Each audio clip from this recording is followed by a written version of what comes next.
वाहेगुरु जी का खालसा वाहेगुरु जी की फतेह। Punjabi audio book YouTube channel सुन रहे सारे ਸਰੋਤਿਆਂ ਨੂੰ ਮੇਰੇ ਸੁਤੰਤਰ ਕੌਰ ਵੱਲੋਂ ਪਿਆਰ ਭਰੀ ਸਤਿ ਸ਼੍ਰੀ ਅਕਾਲ। ਅੱਜ ਅਸੀਂ ਭੂਰਿਆਂ ਵਾਲੇ ਰਾਜੇ ਕੀਤੇ ਕਿਤਾਬ ਦਾ ਅਗਲਾ ਭਾਗ ਪੜ੍ਹਨ ਜਾ ਰਹੇ ਹਾਂ। ਪੰਨਾ ਨੰਬਰ 219। ਸ਼ਹੀਦੀ ਭਾਈ ਤਾਰਾ ਸਿੰਘ ਜੀਵਾ।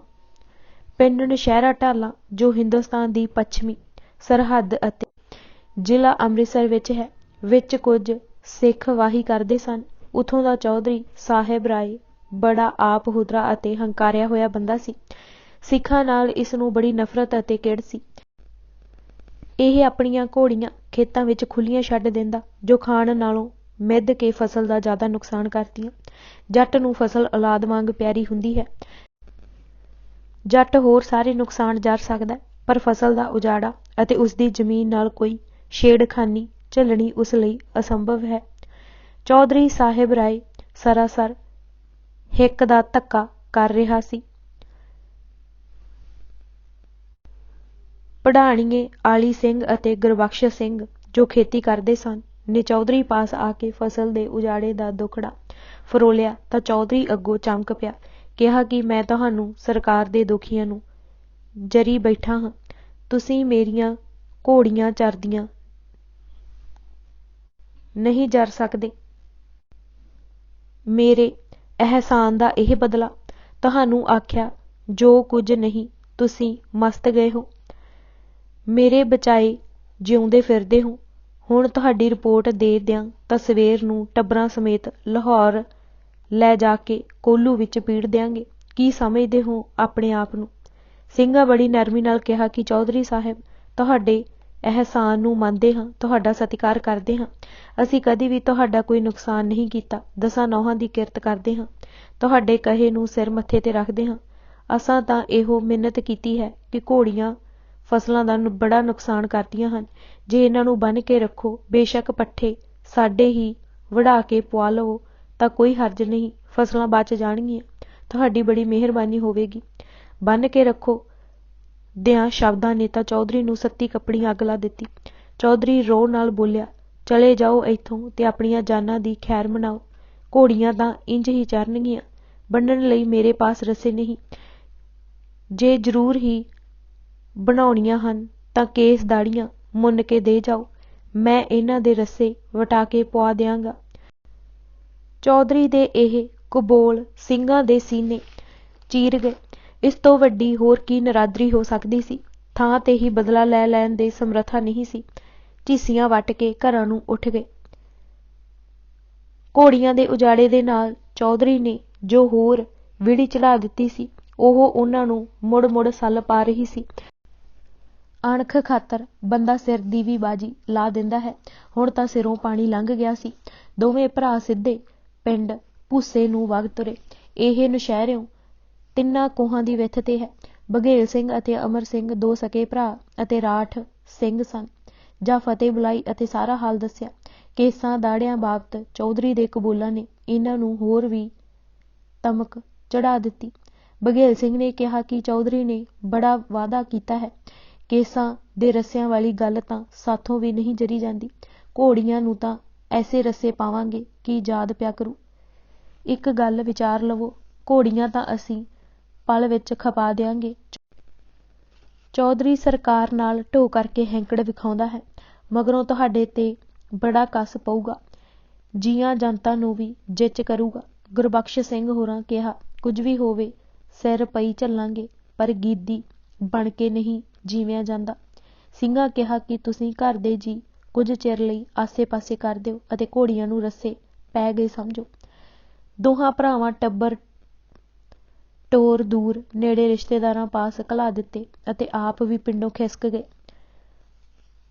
ਅਗਲੇਰੇ ਦਿਨ ਬਘੇਲ ਸਿੰਘ ਹੋਰਾਂ ਘੋੜੀਆਂ ਕੱਢ ਕੇ ਲਖਮੀਰ ਸਿੰਘ ਸੰਧੂ ਕਰਿਆਲੀਏ ਨੂੰ ਜਾ ਫੜਾਈਆਂ। ਉਸ ਨੇ ਦਰਿਆ ਸਤਲੁਜ ਟਪਾ ਮਾਲਵੇ ਜਾ ਵਾੜੀਆਂ ਅਤੇ ਸਰਦਾਰ ਆਲਾ ਸਿੰਘ ਪਟਿਆਲੀਏ ਪਾਸ ਜਾ ਵੇਚੀਆਂ। ਵਟਕ ਲਿਆ ਢਿੱਲੋਂ ਭਰਾਵਾਂ ਨੂੰ ਫੜਾਈ ਅਤੇ ਉਹਨਾਂ ਨੇ ਭਾਈ ਤਾਰਾ ਸਿੰਘ ਵਾਂ ਦੇ ਲੰਗਰ ਵਿੱਚ ਪਾ ਦਿੱਤੀ। ਗੁਰਬਖਸ਼ ਸਿੰਘ ਆਲੀ ਸਿੰਘ ਪਟਾਣੀਏ ਭਰਾ ਬਘੇਲ ਸਿੰਘ ਅਤੇ ਅਮਰ ਸਿੰਘ ਇਹ ਚਾਰੇ ਭਾਈ ਤਾਰਾ ਸਿੰਘ ਵਾਂ ਦੇ ਵਾੜੇ ਆ ਗਏ। ਉਹਨਾਂ ਨੂੰ ਪਤਾ ਸੀ ਕਿ ਚੌਧਰੀ ਨੇ ਪੁਲਿਸ ਲੈ ਕੇ ਪਿੱਛਾ ਕਰਨਾ ਹੈ ਅਤੇ ਭਾਈ ਤਾਰਾ ਸਿੰਘ ਦੇ ਵਾੜੇ ਨਾਲੋਂ ਹੋਰ ਕੋਈ ਵੱਡੀ ਠਾਹਰ ਨਹੀਂ। ਵਾਂ ਪਿੰਡ ਅੱਜ ਦੇ ਹਿੰਦੁਸਤਾਨ ਦੀ ਪੱਛਮੀ ਸਰਹੱਦ ਲਾਗੇ ਖਾਲੜਾ ਥਾਣਾ ਅਤੇ ਜ਼ਿਲ੍ਹਾ ਅੰਮ੍ਰਿਤਸਰ ਦਾ ਇੱਕ ਤਕੜਾ ਪਿੰਡ ਹੈ। ਵੰਡ ਤੋਂ ਪਹਿਲਾਂ ਲਾਹੌਰ ਵਿੱਚ ਸੀ। ਭਾਈ ਤਾਰਾ ਸਿੰਘ, ਜੋ ਇਸ ਪਿੰਡ ਦੇ ਵਾਸੀ ਸਨ, ਨੇ ਪਿੰਡੋਂ ਬਾਹਰ ਆਪਣੇ ਖੇਤਾਂ ਵਿੱਚ ਕੱਚਾ ਬੁਰਜ ਉਸਾਰ ਕੇ ਕੋਠੇ ਪਾਏ ਹੋਏ ਸਨ ਅਤੇ ਨਾਲ ਇੱਕ ਤਕੜਾ ਵਾੜਾ ਵਲਿਆ ਹੋਇਆ ਸੀ। ਭਾਈ ਤਾਰਾ ਸਿੰਘ ਜੀ ਅੰਮ੍ਰਿਤਧਾਰੀ ਵਾਹਿਗੁਰੂ ਦਾ ਭਜਨ ਕਰਨ ਵਾਲੇ ਬੜੇ ਸਿੱਦਕੀ ਸਿੰਘ ਸਨ। ਖੇਤੀਬਾੜੀ ਕਰਕੇ ਜੋ ਅੰਨ ਦਾਣਾ ਪੈਦਾ ਕਰਦੇ, ਉਸ ਨਾਲ ਲੰਗਰ ਚਲਾਉਂਦੇ ਅਤੇ ਆਏ ਗਏ ਦੀ ਸੇਵਾ ਕਰਦੇ।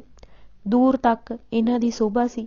ਮੁਗਲ ਸਰਕਾਰ ਦੇ ਵਿਰੁੱਧ ਲੜਨ ਵਾਲੇ ਹਥਿਆਰਬੰਦ ਸਿੰਘਾਂ ਲਈ ਇਹਨਾਂ ਦਾ ਵਾੜਾ ਬੜੀ ਵੱਡੀ ਠਾਹਰ ਸੀ।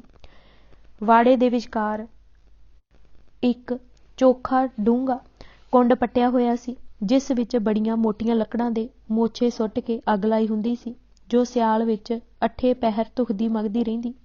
ਖਾੜਕੂ ਸਿੰਘ ਰਾਤ ਬਰਾਤੇ ਆਉਂਦੇ, ਲਾਗੇ ਪਏ ਰੁੱਖਾਂ ਦੇ ਮੁੱਢਾਂ ਦੇ ਖੁੰਘਾਂ ਨਾਲ ਘੋੜੀਆਂ ਦੀਆਂ ਲਗਾਮਾਂ ਅਡਾਉਂਦੇ, ਲੰਗਰੋਂ ਪ੍ਰਸ਼ਾਦਾ ਛਕਦੇ ਅਤੇ ਜੇ ਕੁਝ ਕੋਲ ਹੁੰਦਾ ਤਾਂ ਲੰਗਰ ਦੀ ਭੇਟਾ ਕਰ ਦਿੰਦੇ। ਪਹਿਰ ਦੋ ਪਹਿਰ ਕੁੰਡ ਦੁਆਲੇ ਨਿੱਘ ਵਿੱਚ ਆਰਾਮ ਕਰਦੇ। ਢੌਂਕਾ ਲਾਂ, ਥਕੇਵਾਂ ਅਕੜੇਵਾਂ ਭੰਨ ਮੁੜ ਅਰਾਕਿਆਂ ਦੇ ਤੰਗ ਕੱਸਦੇ ਅਤੇ ਪਹਿਰ ਦੇ ਤੜਕੇ ਹਨੇਰੇ ਕਿਸੇ ਨਵੇਂ ਸ਼ਿਕਾਰ ਦੀ ਟੋਹ ਵਿੱਚ ਝੰਡੇ ਬੁਲੰਦ ਕਰ ਜਾਂਦੇ। ਆਮ ਲੋੜਵੰਦਾਂ, ਥੁੜਿਆਂ ਅਤੇ ਟੁੱਟਿਆਂ ਲੋਕਾਂ ਅਤੇ ਰਾਠ ਸਿੰਘਾਂ ਲਈ ਭਾਈ ਤਾਰਾ ਸਿੰਘ ਦਾ ਵਾੜਾ ਇੱਕ ਵੱਡਾ ਆਸਰਾ ਸੀ। ਇੱਕ ਪੱਖੋਂ ਇਹ ਕੋਈ ਸਧਾਰਨ ਵਾੜਾ ਨਹੀਂ ਸੀ, ਬੜਾ ਵੱਡਾ ਕਿਲ੍ਹਾ ਸੀ ਅਤੇ ਇਸ ਦਾ ਕਿਲ੍ਹੇਦਾਰ ਸੀ ਭਾਈ ਤਾਰਾ ਸਿੰਘ। ਇਸ ਕਿਲ੍ਹੇ ਦੀ ਕੋਈ ਫਸੀਲ ਕੰਧ, ਬੁਰਜ ਜਾਂ ਖਾਈ ਆਦਿ ਨਹੀਂ ਸੀ। ਭਾਈ ਜੀ ਦੀ ਬਲਵਾਨ ਅਤੇ ਮਹਾਨ ਆਤਮਾ, ਜਿਸ ਨੂੰ ਕਿਸੇ ਸੜੀ ਸਰਕਾਰ ਦਾ ਡਰ ਭਾਉ ਨਹੀਂ ਸੀ, ਜੋ ਲੋੜਵੰਦਾਂ ਅਤੇ ਦੁਖੀਆਂ ਦੀ ਬਾਹ ਫੜਨ ਲਈ ਸਦਾ ਤਤਪਰ ਰਹਿੰਦੀ ਸੀ, ਇੱਕ ਸ਼ਕਤੀਸ਼ਾਲੀ ਕਿਲ੍ਹੇ ਦਾ ਰੂਪ ਧਾਰਨ ਕਰੀ ਬੈਠੀ ਸੀ। ਚਾਰੇ ਸਿੰਘ ਕਿਲ੍ਹੇ ਵਿੱਚ ਪਹੁੰਚ ਗਏ ਸਨ। ਚੌਧਰੀ ਸਾਹਿਬ ਰਾਏ ਸਿੰਘਾਂ ਮਗਰ ਵਾੜੇ ਵਿੱਚ। ਮੁਗਲ ਸਰਕਾਰ ਦੀ ਧਿਰ ਚੌਧਰੀ ਦੀਆਂ ਘੋੜੀਆਂ ਕੋਈ ਲੈ ਜਾਵੇ, ਅਨੇਰ ਸਾਈਂ ਦਾ। ਚਾਰ ਚੁਫੇਰੇ ਥਕਲਾ ਮੱਚ ਗਿਆ, ਪਰ ਛੇਤੀ ਸੂਹ ਨਿਕਲ ਆਈ। ਚੌਧਰੀ ਆਪਣੇ ਹਥਿਆਰਬੰਦ ਭਾਲੂ ਨਾਲ ਲੈ ਕੇ ਪਿੰਡ ਵਾਂ ਵਾੜੇ ਵਿੱਚ ਆ ਪੁੱਜਾ। ਆਉਂਦਿਆਂ ਹੀ ਬੜੀ ਹੈਂਕੜ ਨਾਲ ਭਾਈ ਸਾਹਿਬ ਨੂੰ ਤਾੜਿਆ। ਤੇਰੇ ਡੇਰੇ ਵਿੱਚ ਸਾਡੇ ਚੋਰ ਹਨ, ਭਲਾ ਇਸੇ ਵਿੱਚ ਹੈ ਕਿ ਇਹਨਾਂ ਨੂੰ ਸਾਡੇ ਹਵਾਲੇ ਕਰ ਦਿਓ, ਨਹੀਂ ਤਾਂ ਤੈਨੂੰ ਸਾਡੇ ਹੱਥਾਂ ਦਾ ਪਤਾ ਹੈ। ਚੋਰਾਂ ਵਾਲੀ ਦੀ ਦੁਰਦਸ਼ਾ ਤੇਰੀ ਕਰਾਂਗੇ ਅਤੇ ਜੋ ਪਰਪੰਚ ਰਚ ਕੇ ਇਹ ਵਾੜਾ ਬਣਾਇਆ ਹੋਇਆ ਹੈ, ਜੋ ਅਸਲ ਵਿੱਚ ਲੁਟੇਰਿਆਂ ਧਾੜਵੀਆਂ ਦਾ ਅੱਡਾ ਹੈ, ਪਲ ਵਿੱਚ ਸਾੜ ਫੂਕ ਕੇ ਸਵਾਹ ਕਰ ਦਿਆਂਗੇ। ਤੇਰੀਆਂ ਮੁਸ਼ਕਾਂ ਬੰਨ੍ਹ ਕੇ ਲਾਹੌਰ ਸੁੱਟਾਂਗੇ। ਛੇਤੀ ਕੱਢ ਬਾਹਰ ਸਾਡੇ ਚੋਰ ਅਤੇ ਕਰ ਹਵਾਲੇ। ਭਾਈ ਸਾਹਿਬ ਨੇ ਬੜੇ ਧੀਰਜ ਨਾਲ ਉੱਤਰ ਦਿੱਤਾ ਕਿ ਸਾਡੇ ਪਾਸ ਸਭ ਗੁਰੂ ਕੇ ਲਾਲ ਹੀ ਹਨ। ਇੱਥੇ ਚੋਰਾਂ ਲੁਟੇਰਿਆਂ ਦਾ ਕੀ ਕੰਮ? ਚੋਰ ਅਤੇ ਸੀਨਾ ਜ਼ੋਰ ਤੁਸੀਂ ਹੋ, ਜੋ ਗਰੀਬ ਕਿਰਤੀਆਂ ਦੀਆਂ ਫਸਲਾਂ ਉਜਾੜਦੇ ਹੋ। ਚੌਧਰੀ ਨੂੰ ਅੱਗੋਂ ਇਹੋ ਜਿਹੇ ਉੱਤਰ ਦੀ ਸੁਪਨੇ ਵਿੱਚ ਵੀ ਆਸ ਨਹੀਂ ਸੀ। ਉਹ ਤਾਂ ਸਮਝਦਾ ਸੀ ਕਿ ਉਸਦੇ ਜਾਹੋ ਜਲਾਲ ਨੂੰ ਵੇਖ ਕੇ ਭਾਈ ਤਾਰਾ ਸਿੰਘ ਗਲ ਵਿੱਚ ਪੱਲਾ ਪਾ ਕੇ ਭੁੱਲਾਂ ਬਖਸ਼ਾਵੇਗਾ ਅਤੇ ਚਾਰੇ ਬੰਦੇ ਉਸਦੇ ਹਵਾਲੇ ਕਰ ਦੇਵੇਗਾ। ਪਰ ਅੱਗੋਂ ਇਹ ਕੀ ਬਣਿਆ? ਆਪਣੇ ਬੰਦਿਆਂ ਸਾਹਮਣੇ ਇੱਕ ਮਾਮੂਲੀ ਸਿੱਖ ਪਾਸੋਂ ਐਸੀ ਹੇਠੀ ਕਾਹਦਾ ਰੋਹਬ ਦਾਬ ਹੋਇਆ। ਇੱਥੇ ਕੁਝ ਨਾ ਕੀਤਾ ਅਤੇ ਜਣਾ ਖਣਾ ਅੱਗੋਂ ਆਕੜੂ ਆਪਣੀ ਚੌਧਰਾਇਤ ਦਾ ਦਬਦਬਾ ਅਸਮਾਨ ਤੇ ਚੜਾਉਣ ਲਈ ਖੜਕ ਕੇ ਬੋਲਿਆ, ਤੁਸਾਂ ਲੋਕਾਂ ਨੇ ਸਿੱਧੇ ਤਰੀਕੇ ਨਾਲ ਗੱਲ ਨਹੀਂ ਸਮਝਣੀ, ਜੁੱਤੀਆਂ ਖਾ ਕੇ ਸਿੱਧਿਆਂ ਹੋਣਾ ਏ। ਭਾਈ ਤਾਰਾ ਸਿੰਘ ਨੇ ਕਿਹਾ, ਚੌਧਰੀ ਜ਼ਬਾਨ ਨੂੰ ਲਗਾਮ ਦੇ, ਘਰ ਆਏ ਦਾ ਲਿਹਾਜ਼ ਮਾਰਦਾ ਹੈ, ਨਹੀਂ ਤਾਂ ਤੇਰੀ ਜ਼ਬਾਨ ਜੜੋਂ ਖਿੱਚ ਦਿੰਦੇ। ਤੇਰਾ ਭਲਾ ਇਸੇ ਵਿੱਚ ਹੈ ਕਿ ਆਪਣੇ ਲਾਮ ਲਸ਼ਕਰ ਲੈ ਕੇ ਜਿੱਧਰੋਂ ਆਇਆ ਹੈ ਵਾਪਸ ਮੁੜ ਜਾ। ਹੁਣ ਜੇ ਅੱਗੇ ਜ਼ਬਾਨ ਨੂੰ ਕੋਈ ਕਬੂਲ ਕੱਢਿਆ ਤਾਂ ਸਾਨੂੰ ਇਲਾਜ ਕਰਨਾ ਵੀ ਆਉਂਦਾ ਹੈ। ਸ਼ੇਰਾਂ ਦੇ ਘੁਰਿਆਂ ਵਿੱਚ ਆ ਕੇ ਜਿਹੜਾ ਗਿੱਦੜ ਹਵਾਕੂ, ਉਹ ਜਿਉਂਦਾ ਬਚ ਕੇ ਕਿਵੇਂ ਮੁੜ ਜਾਊ? ਜਾਂ ਆਪਣੀ ਜਾਨ ਸਲਾਮਤ ਲੈ ਜਾ। ਅਸੀਂ ਤੇਰੇ ਵਰਗੇ ਨੀਚ ਅਤੇ ਗੀਦੀ ਦਾ ਖੂਨ ਆਪਣੇ ਸਿਰ ਨਹੀਂ ਲੈਣਾ ਚਾਹੁੰਦੇ। ਸਾਰੀ ਚੰਡਾਲ ਚੌਂਕੜੀ ਲੈ ਕੇ ਰਾਹੇ ਪੈ ਜਾ। ਚੌਧਰੀ ਨੇ ਫਿਰ ਦੂਜੀ ਵਾਰ ਜਦ ਜੁੱਤੀਆਂ ਸ਼ਬਦ ਜ਼ੁਬਾਨ ਤੇ ਲਿਆਂਦਾ ਹੀ ਸੀ ਕਿ ਇੱਕ ਸਿੰਘ ਨੇ ਉਲੱਦ ਕੇ ਗਾਟੇ ਪਰਨੇ ਮਾਰਿਆ। ਉਸ ਦੇ ਫੰਡੇ ਜਿਹੇ ਪੁੱਟ ਕੇ ਭੁੰਜੇ ਖਿਲਾਰ ਦਿੱਤੇ। ਦੂਜਿਆਂ ਹੋਰ ਸਿੰਘਾਂ ਨੇ ਛਿੱਤਰਾਂ ਨਾਲ ਉਸਦਾ ਸਿਰ ਅਤੇ ਮੂੰਹ ਮੁੰਜ ਵਾਂਗ ਕੁੱਟ ਸੁੱਟਿਆ। ਨਾਲ ਹੀ ਹਿਮਾਇਤੀ ਹਥਿਆਰਬੰਦ ਅਤੇ ਪੁਲਿਸ ਨੇ ਖਿਸਕਣਾ ਲੱਗਿਆਂ ਪਲ ਨਹੀਂ ਲਾਇਆ, ਸਗੋਂ ਚੌਧਰੀ ਕੁਟੀਂਦਾ ਛੱਡ ਕੇ ਲੀਕਾਂ ਤੋੜ ਗਏ।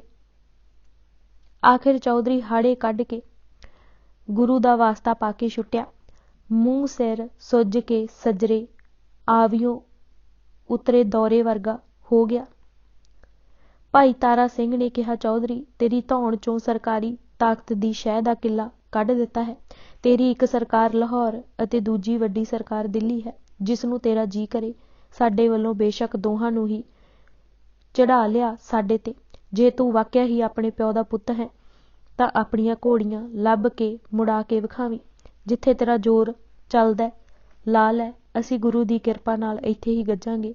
ਜਾ ਹੁਣ ਜਿੱਧਰ ਤੇਰਾ ਜੀ ਕਰਦਾ, ਨਿਕਲ ਜਾ ਇੱਥੋਂ। ਚੌਧਰੀ ਨੇ ਬੜੀ ਨੀਵੀਂ ਆਵਾਜ਼ ਅਤੇ ਡਾਢੀ ਨਿਮਰਤਾ ਨਾਲ ਕਿਹਾ, ਮੇਰੀ ਭੁੱਲ ਬਖਸ਼ੋ, ਮੈਂ ਕਿਤੇ ਨਹੀਂ ਜਾਣਾ।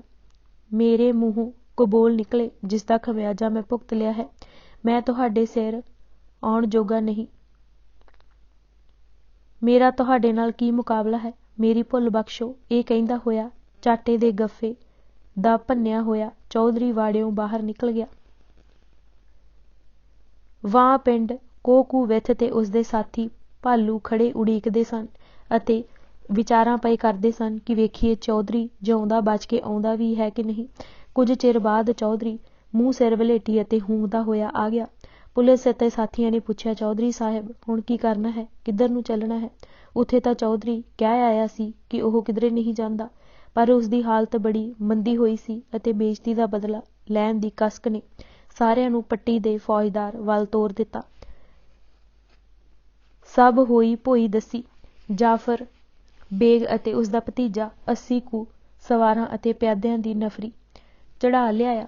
ਤੜਕਸਾਰ ਵਾਂ ਆਣ ਲੱਥੇ। ਉਹਨਾਂ ਦਾ ਇਰਾਦਾ ਸਿੰਘਾਂ ਨੂੰ ਸੁੱਤਿਆਂ ਹੀ ਦੱਬ ਲੈਣ ਦਾ ਸੀ। ਮੂੰਹ ਹਨੇਰੇ ਸਰਦਾਰ ਬਘੇਲ ਸਿੰਘ ਜੰਗਲ ਮੈਦਾਨ ਲਈ ਬਾਹਰ ਨਿਕਲਿਆ। ਓਪਰੀਆਂ ਮਨੁੱਖੀ ਆਵਾਜ਼ਾਂ ਦੀ ਵਿੜਕ ਲੈ ਕੇ ਲਲਕਾਰਿਆ ਕਿ ਕੌਣ ਹੋ ਤੁਸੀਂ ਇਸ ਵੇਲੇ ਇੱਥੇ। ਚੌਧਰੀ ਨੇ ਆਵਾਜ਼ ਪਛਾਣ ਕੇ ਫੌਜਦਾਰ ਨੂੰ ਕਿਹਾ ਕਿ ਸਾਰੇ ਪੁਆੜੇ ਦੀ ਜੜ੍ਹ ਇਹੋ ਜੇ ਬਘੇਲ ਸਿੰਘ। ਸਵਾਰਾਂ ਹੁਕਮ ਪਾ ਕੇ ਸਿੰਘ ਨੂੰ ਘੇਰਨਾ ਚਾਹਿਆ। ਉਹ ਇਹੋ ਜਿਹੇ ਮੌਕਿਆਂ ਨੂੰ ਭਾਲ ਕੇ ਲੱਭਣ ਵਾਲਾ ਇਸ ਧਾੜ ਨੂੰ ਕੀ ਸਮਝਦਾ ਸੀ। ਨਹੀਂ ਚਾਹਿਆ ਕਿ ਵਾੜੇ ਵੱਲ ਪਿਛਾਂਹ ਹਟੇ ਜਾਂ ਸਿੰਘਾਂ ਨੂੰ ਆਵਾਜ਼ਾਂ ਦੇਵੇ।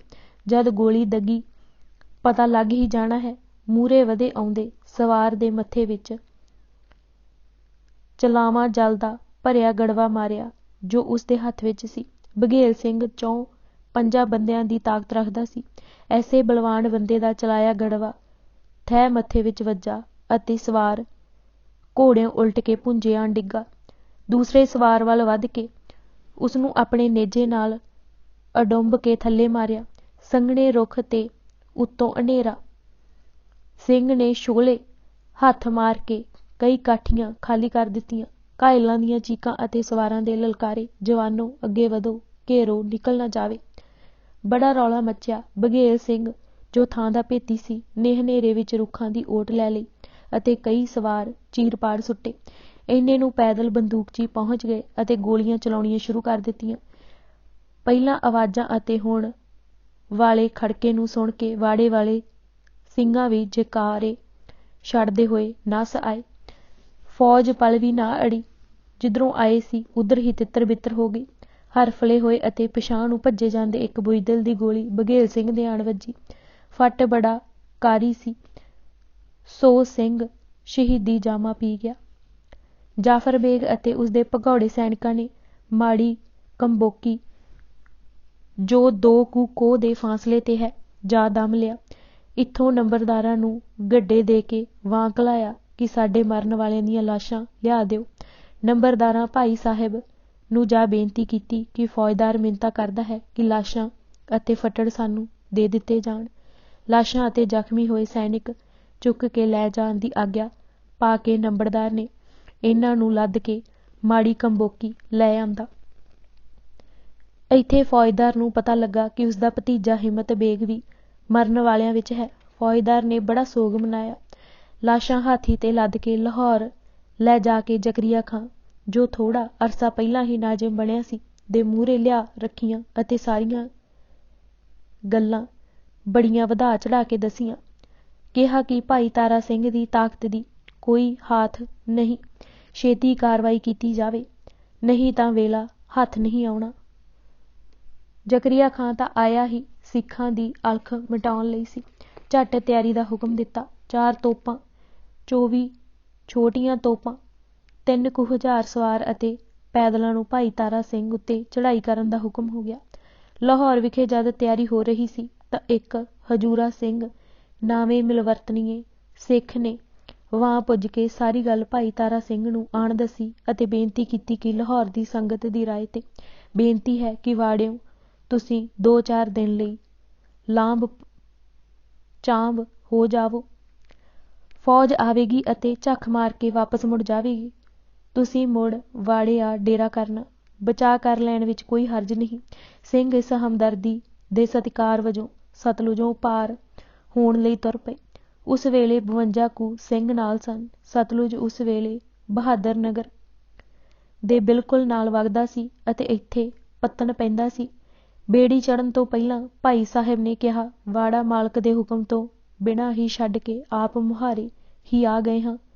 ਹੁਣ ਹੀ ਭੁੱਲ ਬਖਸ਼ਾ ਲਈਏ, ਹੁਕਮ ਲਈਏ ਕਿ ਉਸਦੀ ਕੀ ਰਜਾ ਹੈ। ਉਹਨਾਂ ਨੇ ਗਾਤਰੇ ਹਮੇਸ਼ਾ 10 ਗ੍ਰੰਥੀ ਹੁੰਦੀ ਸੀ, ਖੋਲ੍ਹ ਕੇ ਹੁਕਮਨਾਮਾ ਲਿਆ, ਜਿਸ ਦਾ ਭਾਵ ਅਰਥ ਇਹ ਸੀ ਕਿ ਜੋ ਕੁਝ ਹੋ ਰਿਹਾ ਹੈ ਅਤੇ ਅੱਗੇ ਹੋਵੇਗਾ ਸਭ ਕੁਝ ਮਾਲਕ ਦੇ ਭਾਣੇ ਵਿੱਚ ਹੈ। ਜੇ ਕੋਈ ਚਾਹਵੇ ਕਿ ਮੌਤ ਤੋਂ ਬਚਾ ਲਈ ਕਿਸੇ ਕੂਟ ਨੱਸ ਕੇ ਬਚ ਜਾਵੇ, ਇਹ ਨਹੀਂ ਹੋ ਸਕਦਾ। ਭਾਈ ਤਾਰਾ ਸਿੰਘ ਨੇ ਕਿਹਾ, ਜੋ ਹੁਕਮਨਾਮਾ ਬਖਸ਼ਿਸ਼ ਹੋਇਆ ਬਿਲਕੁਲ ਸਾਫ਼ ਸਪਸ਼ਟ ਹੈ ਕਿ ਅਸੀਂ ਅੱਗੇ ਨਹੀਂ ਜਾ ਸਕਦੇ। ਅਸੀਂ ਤਾਂ ਇੱਥੇ ਵਾਪਸ ਮੁੜਦੇ ਹਾਂ। ਜਿਸ ਦਾ ਜੀ ਕਰਦਾ ਅੱਗੇ ਚਲਿਆ ਜਾਵੇ, ਜਿਸ ਨੇ ਸਾਡੇ ਨਾਲ ਸ਼ਹਾਦਤ ਪ੍ਰਾਪਤ ਕਰਨੀ ਹੈ ਖੁਸ਼ੀ ਨਾਲ ਆਵੇ। ਉਸ ਨਾਲ 19 ਸਿੰਘ ਵਾਪਸ ਵਾਂ ਮੁੜ ਆਏ, ਬਾਕੀ ਸਤਲੁਜੋਂ ਪਾਰ ਲੰਘ ਗਏ। ਇੱਥੇ ਆ ਕੇ ਉਹ ਮੁਗਲ ਫੌਜ ਦੀ ਉਡੀਕ ਵਿੱਚ ਬੈਠ ਗਏ। ਆਸ-ਪਾਸ ਦਿਆਂ ਲੋਕਾਂ ਨੂੰ ਦਿਸਦਾ ਸੀ ਕਿ ਭਾਣਾ ਬੀਤ ਕੇ ਰਹਿਣਾ ਹੈ। ਸਾਰੇ ਆ ਕਹਿਣ ਕਿ ਸਿੰਘੋ ਕੁਝ ਦਿਨ ਲਈ ਟਿਕਾਣਾ ਹੋਰ ਕਿਤੇ ਕਰ ਲਵੋ, ਪਰ ਉਹ ਸ਼ਹਾਦਤ ਲਈ ਦ੍ਰਿੜ ਸਨ। ਲਾਹੌਰੋਂ ਚੜ੍ਹ ਕੇ ਆਉਣ ਵਾਲੀ ਫੌਜ ਦਾ ਕਮਾਂਡਰ ਮੋਮਨ ਖਾਨ ਸੀ। ਜਦ ਇਹ ਫੌਜ ਪਿੰਡ ਜਾਮਣ ਲਾਗੇ ਪੁੱਜੀ ਤਾਂ ਅੱਗੋਂ ਖਵਿੰਡ ਦੇ ਨੰਬਰਦਾਰ ਨੇ ਇਸ ਨੂੰ ਕੁਰਾਹੇ ਪਾ ਕੇ ਪਿੰਡ ਡੱਲ ਵੱਲ ਤੋਰ ਦਿੱਤਾ ਅਤੇ ਆਪਣੇ ਭਰਾ ਨੂੰ ਅਗਲਵਾਂਢੀ ਵਾਂ ਭੇਜ ਕੇ ਵਾੜੇ ਵਾਲਿਆਂ ਸਿੰਘਾਂ ਨੂੰ ਖਬਰ ਦੇ ਦਿੱਤੀ ਕਿ ਫੌਜ ਪੁੱਜ ਚੁੱਕੀ ਹੈ ਅਤੇ ਤੁਸੀਂ ਆਸਾ-ਪਾਸਾ ਕਰ ਲਵੋ। ਫਿਰ ਇੱਕ ਫੌਜ ਦਾ ਪਠਾਨ ਸਿਪਾਹੀ ਵੀ ਅੱਖ ਬਚਾ ਕੇ ਵਾਂ ਭਾਈ ਤਾਰਾ ਸਿੰਘ ਪਾਸ ਪੁੱਜਾ ਅਤੇ ਕਿਹਾ, ਸਿੰਘੋ ਸਰਦਾਰੋ, ਤੁਸੀਂ ਕੁਝ ਸਮੇਂ ਲਈ ਇਕਲਵਾਜੇ ਚਲੇ ਜਾਵੋ। ਫੌਜ ਨੇ ਇੱਥੇ ਬਹੁਤ ਚਿਰ ਠਹਿਰਨਾ ਨਹੀਂ। ਤੁਸੀਂ ਫਿਰ ਆ ਜਾਣਾ। ਦਿੱਲੀ ਹਮਦਰਦੀ ਕਰਕੇ ਮੈਂ ਤੁਹਾਡੇ ਪਾਸ ਆਇਆ ਹਾਂ। ਭਾਈ ਤਾਰਾ ਸਿੰਘ ਨੇ ਉਸ ਬੁੱਢੇ ਅਤੇ ਨੇਕ ਦਿਲ ਪਠਾਨ ਦਾ ਧੰਨਵਾਦ ਕੀਤਾ ਅਤੇ ਕਿਹਾ ਕਿ ਸ਼ਹਾਦਤ ਦਾ ਮੌਕਾ ਹੱਥੋਂ ਗਵਾਉਣਾ ਅਸੀਂ ਉਚਿਤ ਨਹੀਂ ਸਮਝਦੇ। ਹਾਂ, ਤੁਸੀਂ ਖਾਤਰ ਜਮ੍ਹਾਂ ਰੱਖੋ। ਲੜਾਈ ਵਿੱਚ ਅਸੀਂ ਤੁਹਾਡੇ ਵਰਗੇ ਸਾਊ ਅਤੇ ਨੇਕ ਦਿਲ ਬਜ਼ੁਰਗ ਤੇ ਵਾਰ ਨਹੀਂ ਕਰਾਂਗੇ। ਤੁਸੀਂ ਹੁਣ ਛੇਤੀ ਸੂਰਜ ਦਾ ਚਾਨਣ ਹੋਣ ਤੋਂ ਪਹਿਲਾਂ ਵਾਪਸ ਆਪਣੀ ਫੌਜ ਵਿੱਚ ਚਲੇ ਜਾਵੋ। ਐਸਾ ਨਾ ਹੋਵੇ ਕਿ ਸਾਡੇ ਨਾਲ ਇਸ ਹਮਦਰਦੀ ਕਾਰਨ ਤੁਸੀਂ ਕਿਸੇ ਮੁਸੀਬਤ ਵਿੱਚ ਫਸ ਜਾਵੋ। ਤੁਹਾਨੂੰ ਕੋਈ ਤਕਲੀਫ ਆਈ ਤਾਂ ਸਾਨੂੰ ਬਹੁਤ ਦੁੱਖ ਹੋਵੇਗਾ।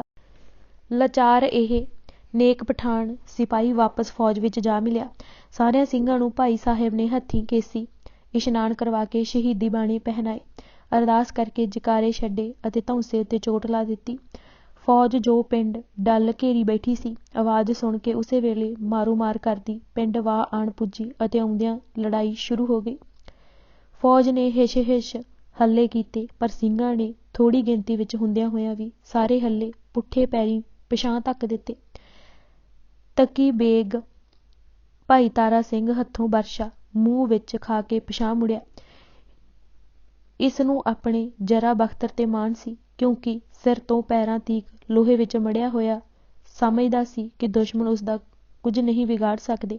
ਪਰ ਇਸ ਨੂੰ ਅਜਲ ਘੇਰ ਕੇ ਭਾਈ ਤਾਰਾ ਸਿੰਘ ਦੇ ਸਾਹਮਣੇ ਲੈ ਆਈ ਤਕੀ ਬੇਗ ਦਾ ਮੂੰਹ ਨੰਗਾ ਸੀ ਜੋ ਭਾਈ ਤਾਰਾ ਸਿੰਘ ਦੀ ਨਿਗਾਹ ਪੈ ਗਿਆ। ਅੱਗੇ ਵੱਧ ਕੇ ਨੇਜਾ ਤੋਲ ਕੇ ਐਸਾ ਭਰਪੂਰ ਹੱਥ ਮਾਰਿਆ ਕਿ ਨੇਜੇ ਦੀ ਅਣੀ ਮੂੰਹ ਥਾਣੀ ਗਿੱਚ ਵਿੱਚ ਜਾ ਨਿਕਲੀ। ਖੂਨ ਦਾ ਫੁਹਾਰਾ ਛੁੱਟ ਪਿਆ। ਲਹੂ ਲੁਹਾਣ ਮੂੰਹ ਲੈ ਕੇ ਜਦ ਪਿਛਾਂਹ ਹਟਿਆ ਤਾਂ ਮੋਮਨ ਖਾਨ ਨੇ ਜਦ ਤੱਕਿਆ ਤਾਂ ਮਖੌਲ ਨਾਲ ਕਿਹਾ ਕਿ ਖਾਨ ਸਾਹਿਬ ਪਾਨ ਖਾ ਰਹੇ ਹੋ। ਇਹ ਜ਼ਖਮ ਤੇ ਲੂਣ ਪਾਉਣ ਵਾਲੀ ਗੱਲ ਸੀ। ਉਸ ਅੱਗੋਂ ਸੜੇ ਹੋਏ ਨੇ ਕਿਹਾ, ਹਾਂ ਪਾਨ ਹੀ ਖਾ ਰਿਹਾ ਹਾਂ। ਤੁਹਾਡਾ ਵੀ ਜੀ ਕਰਦਾ ਤਾਂ ਅੱਗੇ ਹੋ ਕੇ ਲੈ ਲਓ। ਤਾਰਾ ਸਿੰਘ ਪਾਨ ਬੀੜੇ ਵੰਡਦਾ ਪਿਆ ਜੇ। ਇਸੇ ਜ਼ਖਮ ਨਾਲ ਤਕੀ ਬੇਗ ਮਰਿਆ। ਦੋਹੀਂ ਪਾਸੀਂ ਘਾਣ ਲੱਥ ਗਏ। ਇਹ ਅਸਾਵੀਂ ਲੜਾਈ ਸਾਰਾ ਦਿਨ ਸੂਰਜ ਛਿਪਣ ਤੱਕ ਜਾਰੀ ਰਹੀ। ਲਾਹੌਰੀ ਫੌਜ ਤੌਬਾ ਤੌਬਾ ਬੋਲ ਉੱਠੀ। ਉਹਨਾਂ ਨੂੰ ਮਾਣ ਸੀ ਕਿ ਜਾਂਦਿਆਂ ਹੀ ਨੱਪ ਲਵਾਂਗੇ, ਪਰ ਜਦੋਂ ਸਾਹਮਣਿਓਂ ਠੁਕਣ ਲੱਗ ਪਈਆਂ ਤਾਂ 14 ਤਬਕ ਰੌਸ਼ਨ ਹੋ ਗਏ। ਵਾੜੇ ਦੇ ਦੁਆਲੇ ਜੰਡ, ਰੇਰੂ, ਕਰੀਰ ਅਤੇ ਬਹੁਤ ਮੱਲਾ ਸੀ, ਜਿਨ੍ਹਾਂ ਨੇ ਸਿੰਘਾਂ ਦੀ ਬਹੁਤ ਸਹਾਇਤਾ ਕੀਤੀ। ਪਾਣੀ ਵਾਲੀ ਢਾਬ ਦੇ ਲਾਗੇ ਸਿੰਘਾਂ ਨੇ ਸੈਨਾ ਨੂੰ ਢੁਕਣ ਨਾ ਦਿੱਤਾ।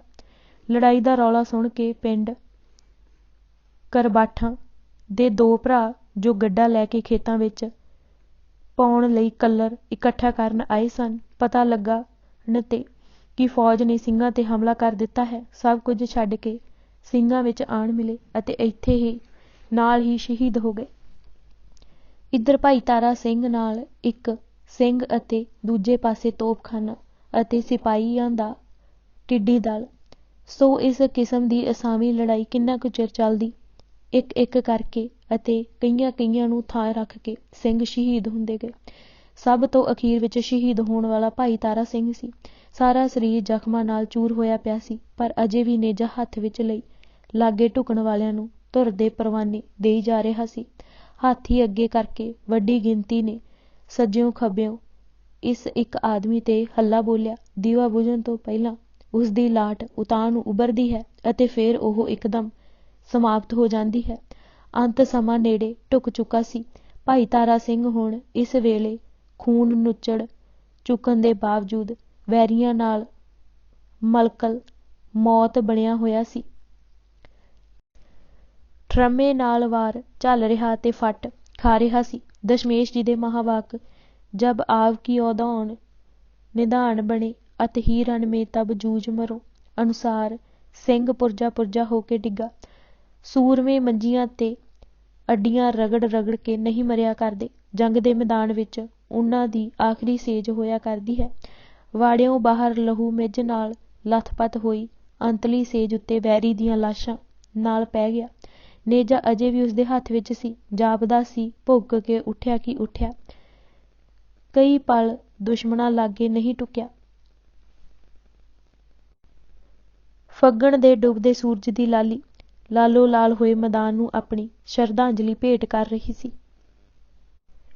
ਇਹ ਘਟਨਾ ਫੱਗਣ 1726 ਈਸਵੀ ਦੀ ਹੈ। ਨੋਟ: ਐਡੇ ਵੱਡੇ ਟਿੱਡੀ ਦਲ ਨਾਲ ਸਾਰਾ ਦਿਨ ਲੜਨਾ ਅਤੇ ਉਸਨੂੰ ਵਾੜੇ ਲਾਗੇ ਨਾ ਢੁਕਣ ਦੇਣਾ। ਇਸ ਗੱਲ ਨੂੰ ਕਈ ਸ਼ੱਕ ਦੀ ਨਿਗਾਹ ਨਾਲ ਵੇਖਣਗੇ। ਕੋਈ ਇਸਨੂੰ ਅਤਕਥਨੀ ਕਹਿਣਗੇ। ਲੜਾਈਆਂ ਗਿਣਤੀਆਂ ਅਤੇ ਨਿਰੇ ਹਥਿਆਰਾਂ ਨਾਲ ਨਹੀਂ ਲੜੀਆਂ ਜਾਂਦੀਆਂ। ਇਸ ਲਈ ਚੜ੍ਹਦੀ ਕਲਾ, ਹੌਸਲਾ, ਦਲੇਰੀ, ਨਿਡਰਤਾ, ਲੜਾਈ ਦੇ ਉਦੇਸ਼ ਨਾਲ ਪਿਆਰ ਅਤੇ ਯੋਗ ਆਗੂ ਦੀ ਅਗਵਾਈ ਜੋ ਮੂਹਰਲੀਆਂ ਸਫ਼ਾਂ ਵਿੱਚ ਹੋ ਕੇ ਲੜੇ ਦੀ ਲੋੜ ਹੁੰਦੀ ਹੈ। ਲੜਾਈ ਨੂੰ ਕਿੰਨਾ ਸਮਾਂ ਲੱਗੇਗਾ ਇਸ ਦੀ ਕੋਈ ਪਾਬੰਦੀ ਨਹੀਂ ਹੁੰਦੀ। ਭਾਈ ਤਾਰਾ ਸਿੰਘ ਅਤੇ ਇਸਦੇ ਸਾਥੀ ਸਿੰਘਾਂ ਵਿੱਚ ਉੱਪਰਲੇ ਸਾਰੇ ਗੁਣ ਵੱਧ ਚੜ੍ਹ ਕੇ ਸਨ। ਇਸ ਤੋਂ 22 ਅਤੇ 23 ਸਾਲ ਪਹਿਲਾਂ ਚਮਕੌਰ ਅਤੇ ਮੁਕਤਸਰ ਦੀਆਂ ਲੜਾਈਆਂ ਵਿੱਚ ਇਹਨਾਂ ਜੋਰਾਂ ਦੇ ਬੜੇ ਵੱਡੇ ਪੈਮਾਨੇ ਤੇ ਪ੍ਰਦਰਸ਼ਨਕਾਰੀ ਹੋਈ ਸੀ। 21 ਸੂਰਮਿਆਂ ਦਾ ਏਡੀ ਵੱਡੀ ਫੌਜ ਨੂੰ ਪੂਰਾ ਦਿਨ ਡੱਕ ਛੱਡਣਾ ਅਤੇ ਆਪਣੇ ਨਾਲੋਂ ਕਈ ਗੁਣਾ ਵੱਧ ਨੂੰ ਮਾਰ ਕੇ ਮਰਨਾ ਕੋਈ ਅਚੰਭਾ ਜਾਂ ਅਤਕਥਨੀ ਨਹੀਂ। ਅੱਜ ਦੇ ਦੌਰ ਵਿੱਚ ਵੀ ਇਹੋ ਕੁਝ ਵੇਖਣ ਵਿੱਚ ਆ ਰਿਹਾ ਹੈ। 2 ਕੁ ਸਾਲ ਪਹਿਲਾਂ ਹੋਏ ਲਾਲੂ ਘੁੰਮਣ ਤਰਨ ਤਾਰਨ ਸਿੱਖ ਖਾੜਕੂਆਂ ਨਾਲ ਪੁਲਿਸ ਮੁਕਾਬਲਾ ਹੋਇਆ ਜੋ 1 ਦਿਨ ਅਤੇ ਰਾਤ ਚੱਲਦਾ ਰਿਹਾ। ਡਿਆਲਾਂ ਵਿਖੇ ਪਿਛਲੇ ਸਾਲ ਮੁਕਾਬਲਾ ਹੋਇਆ। ਸਾਰਾ 6-7 ਕਨਾਲਾਂ ਕਮਾਦ ਪੁਲਿਸ CRPF ਦਾ ਕੋਈ ਹਿਸਾਬ ਨਾ। ਅੰਦਰ ਪੋਟਿਆਂ ਤੇ ਗਿਣੇ ਜਾਣ ਵਾਲੇ ਟਾਕਰਾ 60 ਘੰਟਿਆਂ ਤੋਂ ਵੀ ਉੱਤੇ ਚੱਲਿਆ। ਰਟੌਲਾਂ ਵਿਖੇ ਪਿਛਲੇ ਸਾਲ ਕੀ ਕੁਝ ਬਣਿਆ, ਸਮੇਂ ਅਤੇ ਨਤੀਜੇ ਦੇ ਵਿਸਥਾਰ ਦੀ ਲੋੜ ਨਹੀਂ। 8 ਜੂਨ 1992 ਨੂੰ ਪਿੰਡ ਬਹਿਲਾਂ ਜੋ ਰਟੌਲਾਂ ਦੇ ਹੀ ਲਾਗੇ ਹੈ, ਕਿਹੋ ਜਿਹਾ ਮੁਕਾਬਲਾ ਅਤੇ ਕਿੰਨੇ ਘੰਟੇ ਚੱਲਿਆ ਅਤੇ ਉਸ ਵਿੱਚ ਹਿੱਸਾ ਕਿਹੜੀਆਂ ਫੋਰਸਾਂ ਨੇ ਲਿਆ ਅਤੇ ਅੰਦਰ ਅਸਲ ਲੜਾਕੇ ਕਿੰਨੇ ਸਨ, ਕਿਸੇ ਤੋਂ ਸੱਚ ਛਿਪਿਆ ਨਹੀਂ। ਅੱਜ ਤੋਂ ਕੁਝ ਸਾਲਾਂ ਨੂੰ ਜਾ ਕੇ ਇਹ ਮੁਕਾਬਲੇ ਵੀ ਸ਼ਾਇਦ ਅਤਕਥਨੀ ਬਣ ਜਾਣ। ਹਕੀਕਤ ਇਹ ਹੈ ਕਿ ਵਾਂ ਵਾਲਾ ਸਾਕਾ ਬਿਲਕੁਲ ਕੋਈ ਗਲਤ ਬਿਆਨੀ ਜਾਂ ਅਤਕਥਨੀ ਨਹੀਂ। ਜਿੱਥੇ ਜਿੱਥੇ ਉਤਲੀ ਸਪਿਰਿਟ ਨਾਲ ਕੋਈ ਲੜੇਗਾ, ਨਤੀਜੇ ਐਸੇ ਹੀ ਨਿਕਲਣਗੇ ਜਿਨ੍ਹਾਂ ਨੂੰ ਅਕਲ ਛੇਤੀ ਛੇਤੀ ਮੰਨਣੋਂ ਅਸਮਰੱਥ ਹੋਵੇਗੀ। ਫੌਜ ਨੇ ਰਾਤ ਇੱਥੇ ਪੜਾਅ ਕੀਤਾ। ਭਾਈ ਤਾਰਾ ਸਿੰਘ ਨਾਲ ਸ਼ਹੀਦ ਹੋਏ ਸਿੰਘਾਂ ਦੇ ਸਿਰ ਵੱਢ ਕੇ ਬੋਰੀਆਂ ਵਿੱਚ ਪਾ ਲਏ। ਸਵੇਰੇ ਮੁਰਦੇ ਦਬਾ ਕੇ ਮੋਮਨ ਖਾਂ ਲਾਹੌਰ ਅੱਪੜਿਆ। ਸ਼ਹੀਦ ਹੋਏ ਸਿੰਘਾਂ ਦੇ ਸਿਰ ਜ਼ਕਰੀਆ ਖਾਨ ਦੇ ਪੇਸ਼ ਕੀਤੇ ਗਏ। ਲੜਾਈ ਵਿੱਚ ਹੋਏ ਜਾਨੀ ਨੁਕਸਾਨ ਦੀ ਜਦ ਤਫਸੀਲ ਦੱਸੀ ਤਾਂ ਜ਼ਕਰੀਆ ਖਾਨ ਦੀ ਸਾਰੀ ਖੁਸ਼ੀ ਉੱਡ ਗਈ। ਸਿਰਫ ਇੰਨਾ ਮੂੰਹੋਂ ਨਿਕਲਿਆ, ਲਾਵਲ ਵਿਲਾ ਕੁਵਤਾ ਲਾਇਲਾ ਬਿੱਲਾ ਯਾ ਖੁਦਾ, ਇਹ ਲੋਕ ਕਾਹਦੇ ਬਣੇ ਹੋਏ ਹਨ। ਪੰਜਾਬ ਦਾ ਗਵਰਨਰ ਬਣਨ ਤੋਂ ਬਾਅਦ ਜ਼ਕਰੀਆ ਖਾਂ ਵੱਲੋਂ ਸਿੱਖਾਂ ਨੂੰ ਇਹ ਪਹਿਲਾ ਵੱਡਾ ਤੋਹਫ਼ਾ ਸੀ। ਭਾਈ ਤਾਰਾ ਸਿੰਘ ਵਾਂ ਦੀ ਸ਼ਹੀਦੀ ਦਾ ਸਿੰਘਾਂ ਵੱਲੋਂ ਪ੍ਰਤੀਕਰਮ। ਲਾਹੌਰੀ ਫੌਜਾਂ ਦੇ ਭਾਈ ਤਾਰਾ ਸਿੰਘ ਵਾਂ ਉੱਤੇ ਹਮਲੇ। ਸਾਰਾ ਦਿਨ ਘਸਮਾਣ ਦੀ ਲੜਾਈ। 21 ਸਿੰਘਾਂ ਨਾਲ ਭਾਈ ਤਾਰਾ ਸਿੰਘ ਵਾਂ ਦੀ ਸ਼ਹਾਦਤ ਅਤੇ ਉਸਦੇ ਵਾੜੇ ਨੂੰ ਤਬਾਹ ਕਰਨ ਦੀ ਖਬਰ ਪੰਜਾਬ ਵਿੱਚ ਜੰਗਲ ਦੀ ਅੱਗ ਵਾਂਗ ਫੈਲ ਗਈ। ਦੂਰ ਨੇੜੇ ਜਿੱਥੇ ਜਿੱਥੇ ਸਿੱਖ ਆਪਣਿਆਂ ਘੋਰਨਿਆਂ ਵਿੱਚ ਬੈਠੇ ਸਨ, ਉਹਨਾਂ ਨੇ ਜਦ ਇਸ ਸਾਕੇ ਦੀ ਖਬਰ ਸੁਣੀ ਤਾਂ ਬਹੁਤ ਰੋਹ ਚੜ੍ਹਿਆ। ਭਾਈ ਤਾਰਾ ਸਿੰਘ ਦਾ ਸਿੱਖਾਂ ਵਿੱਚ ਬੜਾ ਮਾਣ ਸਤਿਕਾਰ ਸੀ। ਸਿੰਘ ਉਹਨਾਂ ਨੂੰ ਪੂਜਨੀਕ ਹਸਤੀ ਸਮਝਦੇ ਸਨ। ਜ਼ਕਰੀਆ ਖਾਂ ਫੌਜ ਨੂੰ ਉਹਨਾਂ ਤੇ ਚੜ੍ਹਾ ਕੇ ਅਜਿਹਾ ਨੀਚਕਾਰਾ ਕਰੇ, ਸਿੰਘ ਕਿਵੇਂ ਜਰ ਸਕਦੇ ਸਨ। ਖਾਲਸਾ ਪੰਥ ਭੜਕ ਉੱਠਿਆ ਅਤੇ ਹਜ਼ਾਰਾਂ ਸਿੰਘ ਗੁਰਮਤਾ ਕਰਨ ਲਈ ਅੰਮ੍ਰਿਤਸਰ ਆਣ ਇਕੱਠੇ ਹੋਏ। ਸਾਰਿਆਂ ਮਿਲ ਕੇ ਇਹ ਫੈਸਲਾ ਕੀਤਾ ਕਿ ਮੁਗਲ ਰਾਜ ਲਈ ਕਿਆਮਤ ਖੜੀ ਕਰ ਦਿੱਤੀ ਜਾਵੇ। ਜ਼ਕਰੀਆ ਖਾਨ ਦੇ ਹਿਮਾਇਤੀ ਜ਼ਮੀਂਦਾਰ, ਸਰਕਾਰ ਦੇ ਖੈਰਖਾਹਾਂ, ਮੁਖਬਰਾਂ, ਚੁਗਲਾਂ, ਮੁਲਾਣਿਆਂ ਅਤੇ ਕਾਜ਼ੀਆਂ ਦੀ ਤਬਾਹੀ ਕੀਤੀ ਜਾਵੇ। ਦੇਸ਼ ਵਿੱਚ ਲੁੱਟ-ਮਾਰ ਜ਼ੋਰਾਂ 'ਤੇ ਕੀਤੀ ਜਾਵੇ ਅਤੇ ਕਿਸੇ ਵੀ ਸਰਕਾਰ ਪੱਖੀ ਨੂੰ ਬਖਸ਼ਿਆ ਨਾ ਜਾਵੇ। ਲਾਹੌਰ ਅਤੇ ਦਿੱਲੀ ਵੱਲ ਨੂੰ ਜਾਂਦੇ ਸ਼ਾਹੀ ਖਜ਼ਾਨਿਆਂ 'ਤੇ ਹੱਥ ਸਾਫ਼ ਕੀਤਾ ਜਾਵੇ। ਸ਼ਾਹੀ ਸਾਜੋ ਸਮਾਨ, ਖਾਸ ਕਰ ਘੋੜਿਆਂ ਦੇ ਸੌਦਾਗਰਾਂ ਦੇ ਕਾਫ਼ਲੇ ਕਸ਼ਮੀਰ, ਕਾਬਲ ਅਤੇ ਕੰਧਾਰ ਵੱਲੋਂ ਆਉਂਦੇ ਅਤੇ ਇੱਧਰ ਜਾਂਦੇ ਕਾਫ਼ਲੇ ਸੁੱਕੇ ਨਾ ਛੱਡੇ ਜਾਣ। 200 ਤੋਂ ਲੈ ਕੇ 300 ਤੱਕ ਦੇ ਅੱਡੋ ਅੱਡ ਜਥੇ ਬਣਾ ਕੇ ਸਿੰਘ ਚੁਫੇਰੇ ਇਲਾਕਿਆਂ ਵਿੱਚ ਖਿੱਲਰ ਗਏ। ਛੋਟੇ ਜਥਿਆਂ ਨੇ ਪਿੰਡਾਂ ਅਤੇ ਕਸਬਿਆਂ ਵਿੱਚ ਹੇਠਲੀ ਉੱਤੇ ਲਿਆ ਦਿੱਤੀ। ਮੁਲਾਣੇ ਪਿੰਡ ਅਤੇ ਕਸਬੇ ਛੱਡ ਨਜ਼ਦੀਕ ਦੇ ਸ਼ਹਿਰਾਂ ਵਿੱਚ ਜਾ ਵੜੇ। ਜੋ ਕਾਬੂ ਆਏ ਮੌਤ ਦੇ ਘਾਟ ਉਤਾਰ ਦਿੱਤੇ। ਸਾਰੇ ਦੇਸ਼ ਵਿੱਚ ਰਾਮ ਰੌਲਾ ਮੱਚ ਗਿਆ। ਉਧਰੋਂ ਜ਼ਕਰੀਆ ਖਾਂ ਵੱਲੋਂ 40 ਗਸ਼ਤੀ ਫੌਜ ਥਾਂ ਥਾਂ ਸਿੰਘਾਂ ਦੀ ਭਾਲ ਵਿੱਚ ਫਿਰ ਰਹੀ ਸੀ। ਕਿਤੇ ਸਿੰਘ ਅੱਗੇ ਅੱਗੇ, ਕਿਤੇ ਫੌਜ ਅੱਗੇ ਅੱਗੇ। ਸ਼ਾਹੀ ਖਜ਼ਾਨੇ ਦੀ ਲੁੱਟ। ਸਿੰਘਾਂ ਨੂੰ ਸੂਹ ਮਿਲੀ ਕਿ ਮੁਲਤਾਨ ਤੋਂ ਸ਼ਾਹੀ ਖਜ਼ਾਨਾ ਦਿੱਲੀ ਨੂੰ ਜਾ ਰਿਹਾ ਹੈ। ਫੌਰਨ ਅੱਗੇ ਵਧ ਕੇ ਖੁੱਡੀਆਂ, ਜ਼ਿਲ੍ਹਾ ਲਾਹੌਰ ਲਾਗੇ ਘੇਰ ਲਿਆ। ਰਾਖੀ ਲਈ ਜੋ ਸ਼ਾਹੀ ਦਸਤਾ ਨਾਲ ਸੀ, ਉਸ 'ਚੋਂ ਬਹੁਤਾ ਮਾਰਿਆ ਗਿਆ, ਬਾਕੀ ਭੱਜ ਨਿਕਲਿਆ। ਘੋੜੇ ਅਤੇ ਹਥਿਆਰ ਤੋਂ ਬਿਨਾਂ 4 ਕੁ ਲੱਖ ਦੇ ਕਰੀਬ ਖਜ਼ਾਨਾ ਸਿੰਘਾਂ ਦੇ ਹੱਥ ਲੱਗਾ। ਇਸ ਵਿੱਚੋਂ ਕੁਝ ਕੁ ਗੁਰੂ ਕੇ ਲੰਗਰ ਵਾਸਤੇ ਅੰਮ੍ਰਿਤਸਰ ਭਾਈ ਮਣੀ ਸਿੰਘ ਪਾਸ ਪਹੁੰਚਾ ਦਿੱਤਾ ਅਤੇ ਬਾਕੀ ਸਿੰਘਾਂ ਵਿੱਚ ਵੰਡ ਦਿੱਤਾ। ਚਵਿੰਡੇ ਦੀ ਤਹਿਸੀਲ ਦਾ ਸ਼ਾਹੀ ਮਾਮਲਾ ਇਕੱਠਾ ਹੋ ਕੇ ਲਾਹੌਰ ਨੂੰ ਜਾ ਰਿਹਾ ਸੀ। ਸਿੰਘਾਂ ਸਾਰਾ ਖਜ਼ਾਨਾ ਖੋਹ ਕੇ ਲੋੜਵੰਦਾਂ ਵਿੱਚ ਵੰਡ ਦਿੱਤਾ। ਰਾਖਿਆਂ ਨੇ ਅੱਗੋਂ ਰੋਕਥਾਮ ਨਹੀਂ ਕੀਤੀ, ਸੋ ਉਹਨਾਂ ਤੋਂ ਹਥਿਆਰ ਘੋੜੇ ਲੈ ਕੇ ਉਹਨਾਂ ਨੂੰ ਛੱਡ ਦਿੱਤਾ। ਗਸ਼ਤੀ ਫੌਜ ਨੂੰ ਜਦ ਚਵਿੰਡੇ ਦੀ ਘਟਨਾ ਦਾ ਪਤਾ ਲੱਗਾ ਤਾਂ ਉਹ ਉਸ ਪਾਸੇ ਗਈ। ਇੱਧਰ ਉੱਧਰ ਬੰਨੇ ਸਰਦਾਰ ਦਰਬਾਰਾ ਸਿੰਘ, ਸਰਦਾਰ ਫਤਿਹ ਸਿੰਘ, ਸਰਦਾਰ ਖੜਕ ਸਿੰਘ ਆਦਿ ਜਥੇਦਾਰਾਂ ਨੇ ਚੂਣੀਆਂ ਪਰਗਣਾ ਕਸੂਰ ਦਾ ਜਮਾਸ਼ੁਦਾ ਮਾਮਲਾ ਜੋ ਲਾਹੌਰ ਨੂੰ ਜਾ ਰਿਹਾ ਸੀ, ਪਿੰਡ ਕਾਨੇ ਕਾਛੇ ਪਾਸ ਜਾ ਘੇਰਿਆ। ਇਹ ਰਾਤ ਦੇ ਸਮੇਂ ਦਾ ਸਭ ਖੂਨ ਸੀ। ਬਹੁਤ ਸਾਰੇ ਸ਼ਾਹੀ ਰਾਖੇ ਮਾਰੇ ਗਏ, ਕੁਝ ਜ਼ਖਮੀ ਹੋਏ, ਬਾਕੀ ਜਿੱਧਰ ਨੂੰ ਰਾਹ ਲੱਭਾ ਜਾਨ ਬਚਾਉਣ ਲਈ ਨੱਸ ਗਏ। ਖਜ਼ਾਨਾ, ਹਥਿਆਰ ਅਤੇ ਘੋੜੇ ਕਬਜ਼ੇ ਕਰਕੇ ਸਿੰਘ ਸੰਦਲਬਾਰ ਦੇ ਜੰਗਲਾਂ ਵਿੱਚ ਜਾ ਵੜੇ। ਇਸੇ ਸਮੇਂ ਖਬਰ ਮਿਲੀ ਕਿ ਮੁਰਤਜ਼ਾ ਖਾਂ ਕੰਧਾਰੀ ਮਸ਼ਹੂਰ ਸੌਦਾਗਰ ਘੋੜੇ ਲੈ ਕੇ ਦਿੱਲੀ ਨੂੰ ਜਾ ਰਿਹਾ ਸੀ। ਇਹ ਜੰਡਿਆਲੇ ਨਜ਼ਦੀਕ ਪੁੱਜਾ ਹੀ ਸੀ ਕਿ ਸਿੰਘਾਂ ਨੇ ਇਸ ਕਾਫਲੇ ਨੂੰ ਘੇਰ ਲਿਆ। ਸੌਦਾਗਰ ਆਪ ਤਾਂ ਘਾਹ ਦੀਆਂ ਪੰਡਾਂ ਵਿੱਚ ਲੁਕ ਕੇ ਬਚਿਆ ਅਤੇ ਸਾਥੀ ਜੋ ਅੜੇ ਮਾਰੇ ਗਏ, ਬਾਕੀਆਂ ਨੱਠ ਗਏ। ਸਿੰਘ ਘੋੜੇ ਅਤੇ ਮਾਲ ਅਸਬਾਬ ਲੈ ਕੇ ਬੰਡਾਲੇ ਦੀ ਬੀੜ ਵਿੱਚ ਜਾ ਵੜੇ। ਸਵੇਰੇ ਜੰਡਿਆਲੇ ਦੇ ਮਹੰਤ ਅਕਲਦਾਸ ਨੇ ਸੌਦਾਗਰ ਨੂੰ ਘਾਹ ਚੋਂ ਕੱਢ ਕੇ ਲਾਹੌਰ ਪਹੁੰਚਾਇਆ। ਇਸੇ ਸਾਲ ਜਾਫਰ ਖਾਂ 10 ਹਜ਼ਾਰੀ ਬਾਦਸ਼ਾਹ ਮੁਹੰਮਦ ਸ਼ਾਹ ਰੰਗੀਲੇ ਦਾ ਸਾਲਾ ਆਪਣੇ ਟੱਬਰ ਕਬੀਲੇ ਸਮੇਤ ਕਾਬਲ ਵੱਲੋਂ ਦਿੱਲੀ ਨੂੰ ਜਾ ਰਿਹਾ ਸੀ। ਬਾਘ ਸਿੰਘ ਹੱਲੋਵਾਲੀਏ ਨੂੰ ਇਸ ਦੀ ਟੋਹ ਮਿਲ ਗਈ। ਉਸ ਨੇ ਇਸ ਦਾ ਸ਼ਿਕਾਰ ਗੋਇੰਦਵਾਲ ਦੇ ਪੱਤਨ ਤੇ ਜਾ ਖੇਡਿਆ। ਹਿੰਦੂ ਸੌਦਾਗਰ ਦਾ ਲੁੱਟਿਆ ਮਾਲ ਵਾਪਿਸ ਕਰਨਾ। ਸਿੱਖ ਮੁਲਕ ਵਿੱਚ ਮਿੱਥ ਕੇ ਲੁੱਟਮਾਰ ਕਰਦੇ ਸਨ, ਪਰ ਇਹ ਆਮ ਲੁੱਟਮਾਰ ਵਰਗੀ ਨਹੀਂ ਸੀ ਜਿਸ ਵਿੱਚ ਹਰ ਕੋਈ ਲੁੱਟ ਦੀ ਲਪੇਟ ਵਿੱਚ ਆ ਜਾਂਦਾ ਹੈ। ਉਦੋਂ ਸਿੱਖ ਸ਼ਾਹੀ ਫੌਜ, ਸਰਕਾਰੀ ਖਜ਼ਾਨੇ, ਰਸਦ ਪੱਠੇ ਅਤੇ ਸਰਕਾਰੀ ਜਗੀਰੇ ਸਰਕਾਰੀ ਹਮਾਇਤੀ ਜ਼ਮੀਂਦਾਰਾਂ ਤੋਂ ਬਿਨਾਂ ਹੋਰ ਕਿਸੇ ਨੂੰ ਨਹੀਂ ਸਨ ਛੇੜਦੇ। ਹਾਂ, ਜਦ ਕੋਈ ਕਾਜੀ ਮੁਲਾਣੇ ਅੜਿੱਕੇ ਆ ਜਾਣ, ਉਹਨਾਂ ਨੂੰ ਇਨਸਾਨ ਦਾ ਪੁੱਤ ਬਣਾਉਣ ਲਈ ਜ਼ਿੰਦਗੀ ਵਿੱਚ ਕੰਮ ਆਉਣ ਵਾਲੇ ਸਬਕ ਜ਼ਰੂਰ ਪੜ੍ਹਾ ਦਿੰਦੇ ਸਨ। ਇਸ ਰਾਮ ਰੌਲੇ ਵਿੱਚ ਜੇ ਕੋਈ ਬੇਦੋਸ਼ਾ ਲੁੱਟਿਆ ਜਾਂਦਾ ਤਾਂ ਪਤਾ ਲੱਗਣ ਤੇ ਉਸ ਦਾ ਮਾਲ ਵਾਪਸ ਮੋੜ ਦਿੱਤਾ ਜਾਂਦਾ, ਜਿਵੇਂ ਕਿ ਸ਼੍ਰੀ ਹਰਗੋਬਿੰਦਪੁਰ ਪਾਸ ਪ੍ਰਤਾਪ ਚੰਦ ਖੱਤਰੀ ਸਿਆਲ ਕੋਟੀਏ ਸੌਦਾਗਰ ਦਾ ਲੁੱਟਿਆ ਮਾਲ ਵਾਪਿਸ ਕਰ ਦਿੱਤਾ ਸੀ। ਇਹ ਕਸ਼ਮੀਰ ਤੋਂ ਲਾਹੌਰ ਵੱਲ ਦੀ ਹੋ ਕੇ ਦਿੱਲੀ ਨੂੰ ਜਾ ਰਿਹਾ ਸੀ। ਊਠਾਂ ਉੱਤੇ ਖੁਸ਼ਕ ਮੇਵੇ ਅਤੇ ਪਸ਼ਮੀਨੇ ਦੇ ਥਾਨ ਲੱਦੇ ਹੋਏ ਸਨ। ਸਾਰਾ ਕਾਫਲਾ ਮਾਂਜ ਸੁੱਟਿਆ, ਪਰ ਜਦ ਪਤਾ ਲੱਗਾ ਕਿ ਸਰਕਾਰੀ ਕਾਫਲਾ ਨਹੀਂ ਸਗੋਂ ਇੱਕ ਹਿੰਦੂ ਦਾ ਹੈ ਤਾਂ ਸਾਰਾ ਮਾਲ ਇਕੱਠਾ ਕਰਕੇ ਉਸਨੂੰ ਮੋੜ ਦਿੱਤਾ। ਇਹੋ ਜਿਹੀਆਂ ਕਈ ਘਟਨਾਵਾਂ ਵਾਪਰੀਆਂ। ਯਾਦ ਰਹੇ ਕਿ ਉਹ ਕੜਾਕੇ ਦੀ ਠੰਡ ਦੇ ਸਿਆਲੀ ਦਿਨ ਸਨ। ਇੱਕ ਭੂਰੀ ਪਾਸ ਅਤੇ 8-8, 16-16 ਪੈਰਾਂ ਦੇ ਕੜਾਕੇ ਕੱਟਣ ਵਾਲੇ ਸਭ ਕੁਝ ਸਰੀਰ ਤੇ ਝੱਲ ਲੈਂਦੇ ਸਨ, ਪਰ ਆਪਣੇ ਉੱਚੇ ਅਤੇ ਸੁੱਚੇ ਆਚਰਣ ਨੂੰ ਆਂਚ ਨਾ ਆਉਣ ਦਿੰਦੇ। ਅੱਤ ਦੀ ਠੰਡ ਵਿੱਚ ਐਸਾ ਮਾਲ ਹੱਥ ਆਇਆ ਕੌਣ ਛੱਡਦਾ ਏ, ਪਰ ਵਾਹ ਰੇ ਸਿੱਖ ਕਿਰਦਾਰ, ਸਬਰ ਸੰਤੋਖ ਦੀਆਂ ਉਹ ਮਿਸਾਲਾਂ ਕਾਇਮ ਕਰ ਦਿੱਤੀਆਂ ਜਿਨ੍ਹਾਂ ਨੂੰ ਫਿਰ ਕੋਈ ਦੁਹਰਾ ਨਾ ਸਕਿਆ। ਜ਼ਕਰੀਆ ਖਾਂ ਦੀ ਸਰਕਾਰ ਬੌਂਦਲੀ ਪਈ ਸੀ ਕਿ ਜਿਨ੍ਹਾਂ ਸਿੱਖਾਂ ਨੂੰ ਉਹਨਾਂ ਮਾਰ-ਮਾਰ ਕੇ ਪੰਜਾਬੋਂ ਬਾਹਰ ਧੱਕ ਦਿੱਤਾ ਹੈ, ਇਹ ਕਿੱਧਰੋਂ ਆ ਗਏ ਹਨ। ਉਹਨਾਂ ਦਿਨਾਂ ਵਿੱਚ ਸਾਰੇ ਦੇਸ਼ ਵਿੱਚ ਛੋਟੇ ਵੱਡੇ ਜਥੇ ਮਾਰੋ-ਮਾਰ ਕਰਦੇ ਫਿਰਦੇ ਸਨ। ਰਾਤ ਨੂੰ ਸ਼ਾਹੀ ਫੌਜ ਵਿੱਚ ਤਰਥੱਲੀ ਮਚਾਈ ਰੱਖਦੇ, ਦਿਨੇ ਘਾਹ ਜਲ ਜੰਗਲ ਵੇਖ ਕੇ ਗੁਜ਼ਾਰਾ ਕਰਦੇ, ਲੁੱਟਦੇ ਮਾਲ ਦਾ ਮਲੀਦਾ ਕੁੱਟ-ਕੁੱਟ ਆਪ ਛਕਦੇ ਅਤੇ ਆਪਣੇ ਘੋੜਿਆਂ ਨੂੰ ਵੀ ਖਵਾਉਂਦੇ ਅਤੇ ਸੰਘਣੀਆਂ ਛਾਵਾਂ ਵਿੱਚ ਸੌਂ ਜਾਂਦੇ। ਜਦ ਕੁਝ ਨਾ ਮਿਲਦਾ ਤਾਂ ਸ਼ਿਕਾਰ ਖੇਡ ਕੇ ਮਨ ਭਾਉਂਦਾ ਡੰਗ ਟਪਾਉਂਦੇ।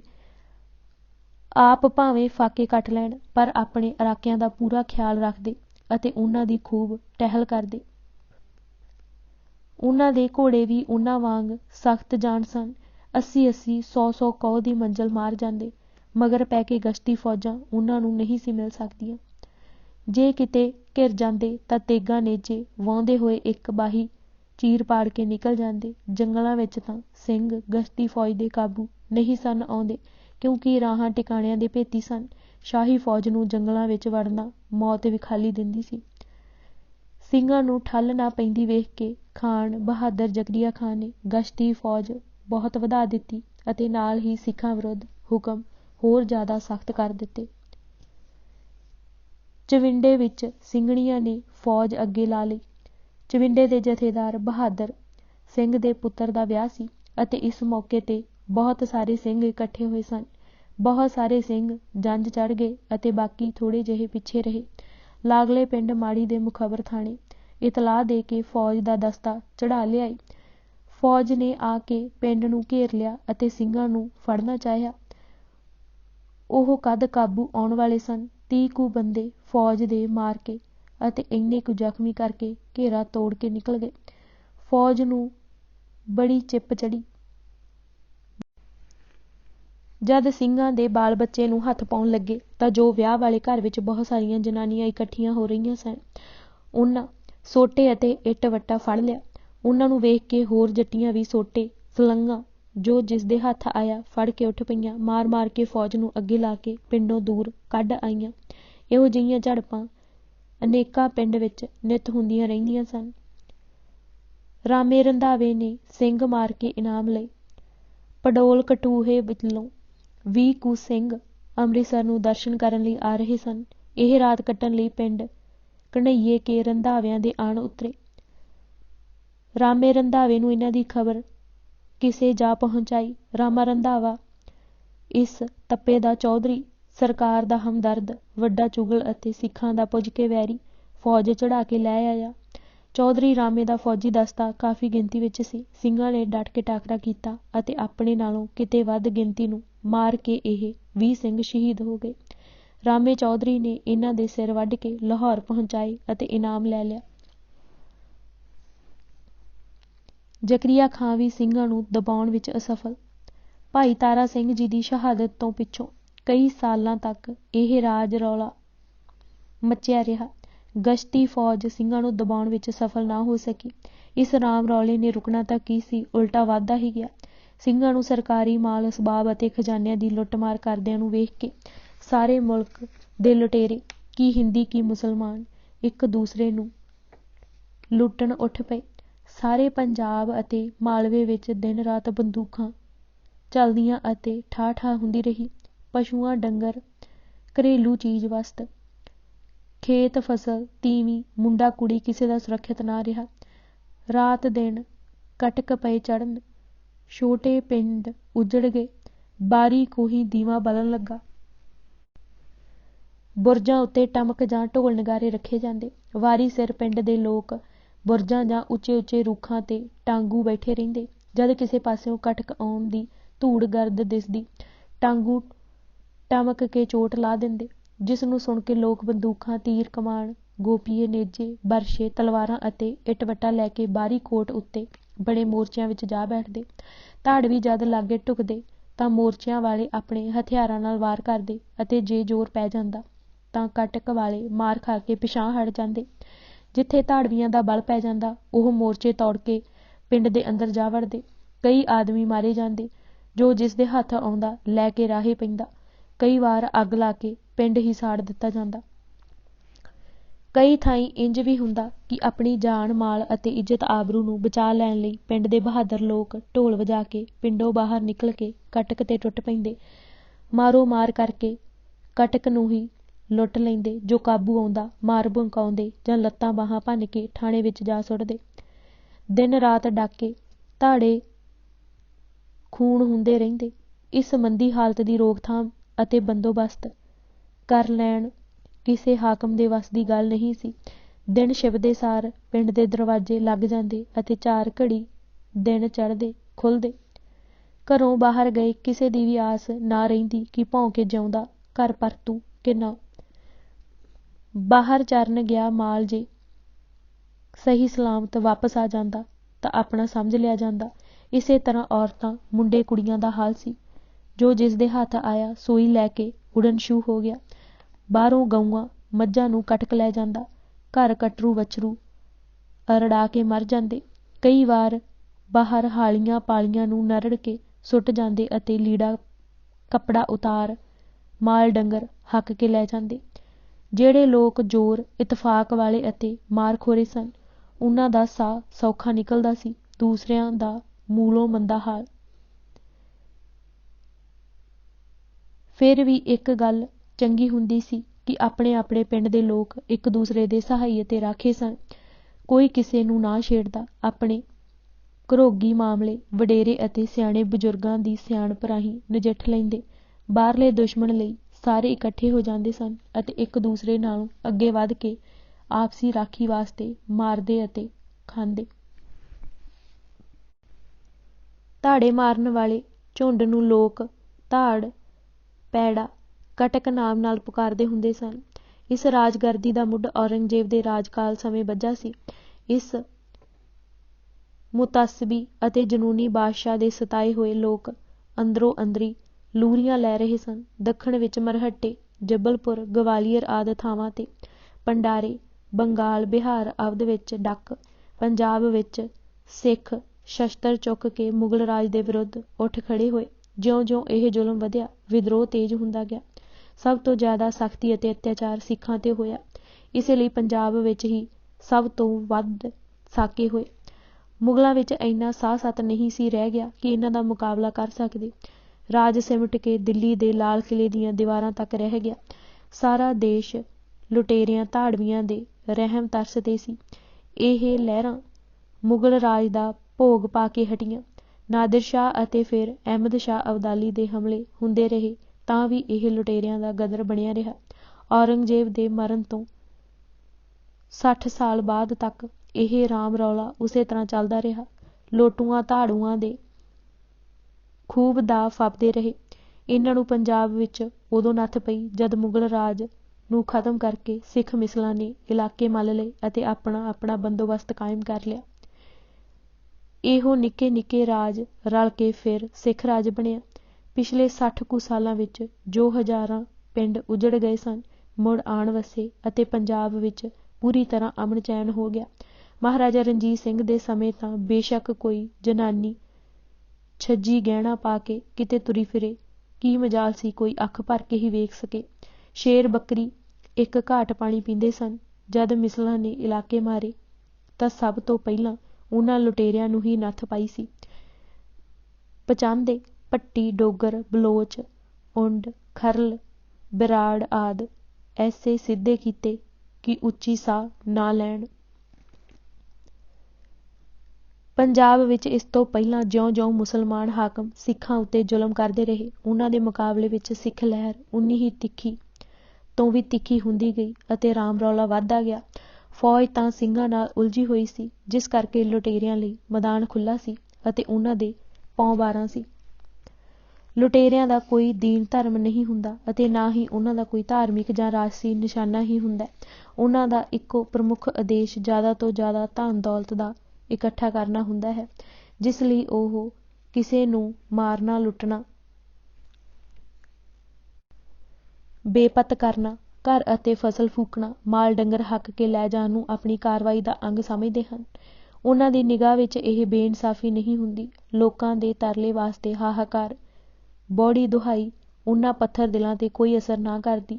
ਮਾਲ ਧਨ ਇਕੱਠਾ ਕਰਨ ਵਿੱਚ ਉਹ ਬੜੇ-ਬੜੇ ਜ਼ੁਲਮ ਅਤੇ ਕਹਿਰ ਕਮਾਉਣੋਂ ਨਹੀਂ ਝਿਜਕਦੇ।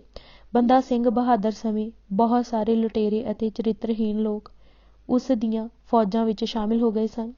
ਉਸ ਪਾਸ ਹਕੂਮਤ ਚਲਾਉਣ ਲਈ ਕੋਈ ਢੁਕਵਾਂ ਅਤੇ ਯੋਗ ਕੇਡਰ ਨਹੀਂ ਸੀ। ਇਹ ਲੋਕ ਖੂਬ ਖੁੱਲ੍ਹ ਖੇੜੇ ਲੋਕਾਂ ਅਤੇ ਬੜੇ ਅਤਿਆਚਾਰ ਕੀਤੇ।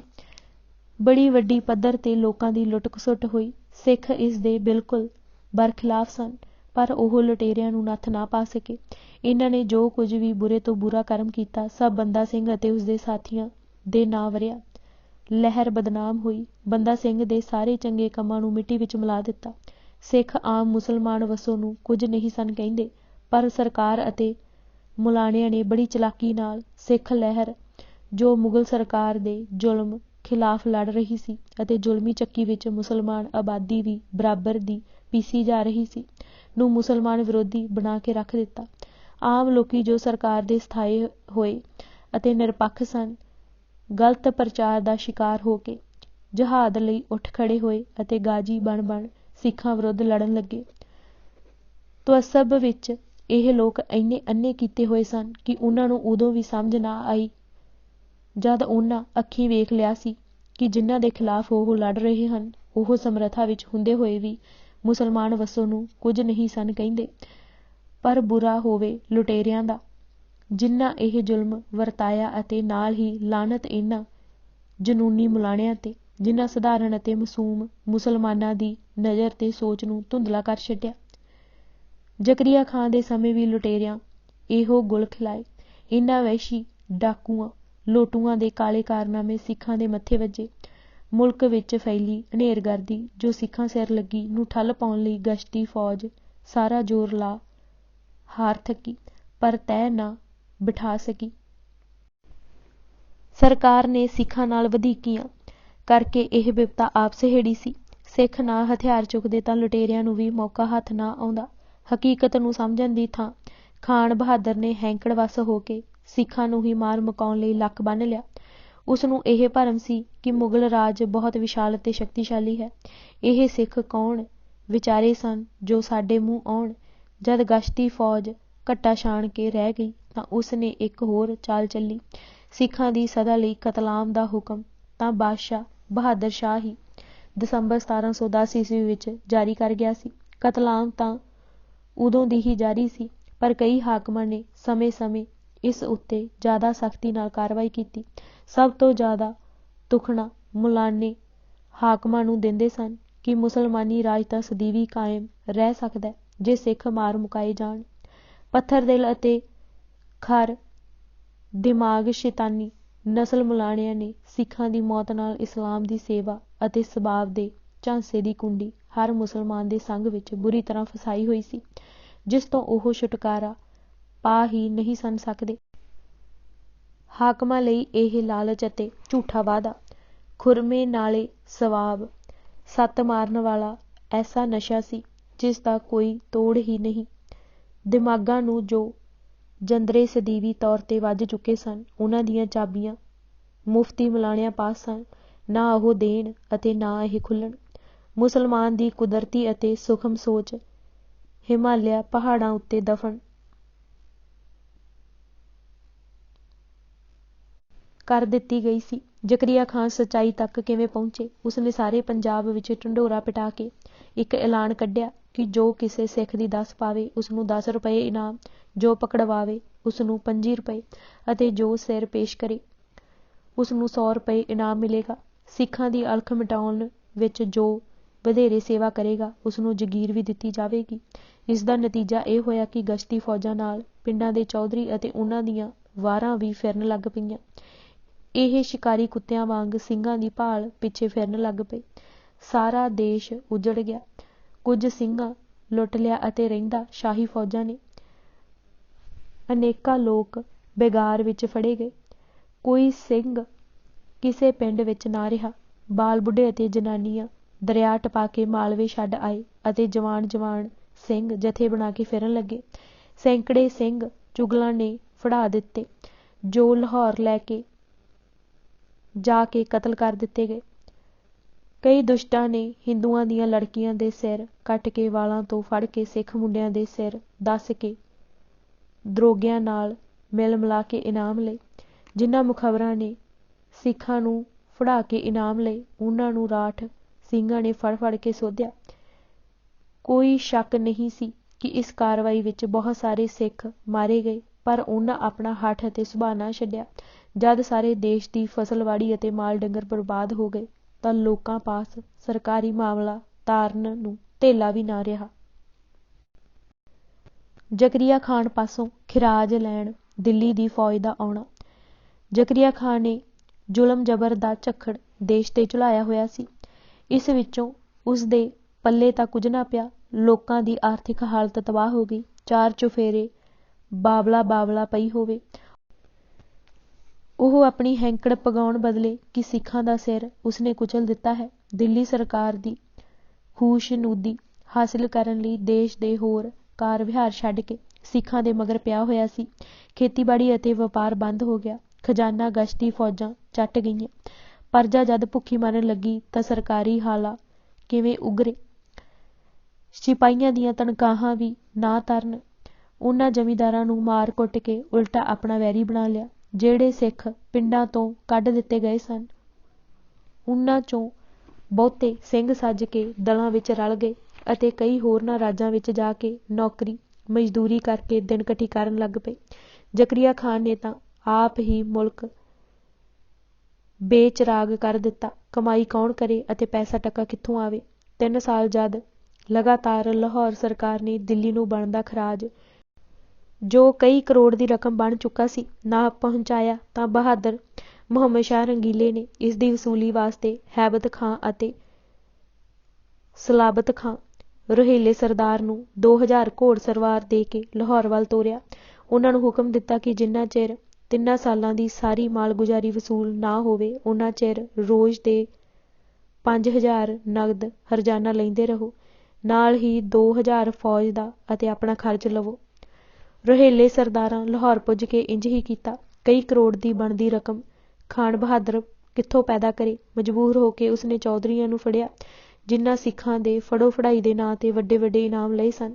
ਸਿੱਖਾਂ ਦਾ ਸਫਨ ਸਫਾਇਆ ਤਾਂ ਨਾ ਕਰ ਸਕੇ, ਖਜ਼ਾਨੇ ਦੀ ਸਫਾਈ ਜ਼ਰੂਰ ਕਰ ਦਿੱਤੀ। ਆ ਗਏ ਹੁਣ ਇਹ ਚੌਧਰੀ ਕਾਬੂ। ਪਹਿਲਾਂ ਜ਼ਕਰੀਆ ਖਾਂ ਨੇ ਅਤੇ ਫਿਰ ਰੋਹੇਲਿਆਂ ਨੇ ਕਾਠ ਮਾਰੇ ਅਤੇ ਛਿੱਤਰਾਂ ਨਾਲ ਇਹਨਾਂ ਦਾ ਚੰਮ ਉਧੇੜ ਦਿੱਤਾ। ਇੱਕੋ ਗੱਲ ਕਿ ਕੱਢੋ ਬਾਹਰ ਉਹ ਪੈਸਾ ਜੋ ਖਜ਼ਾਨੇ 'ਚੋਂ ਲਿਆ ਹੈ, ਅਤੇ ਨਾਲ ਹੀ ਕਰੋ ਇਕੱਠਾ ਲੋਕਾਂ ਤੋਂ।